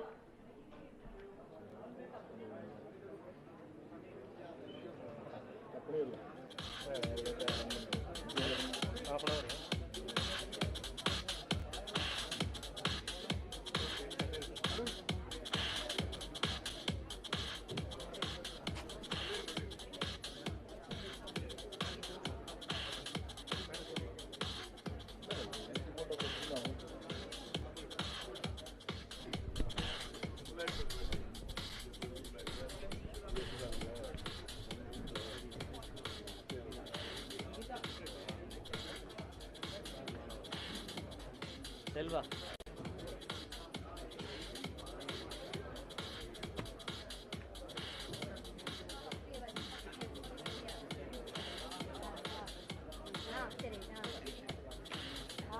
Okay.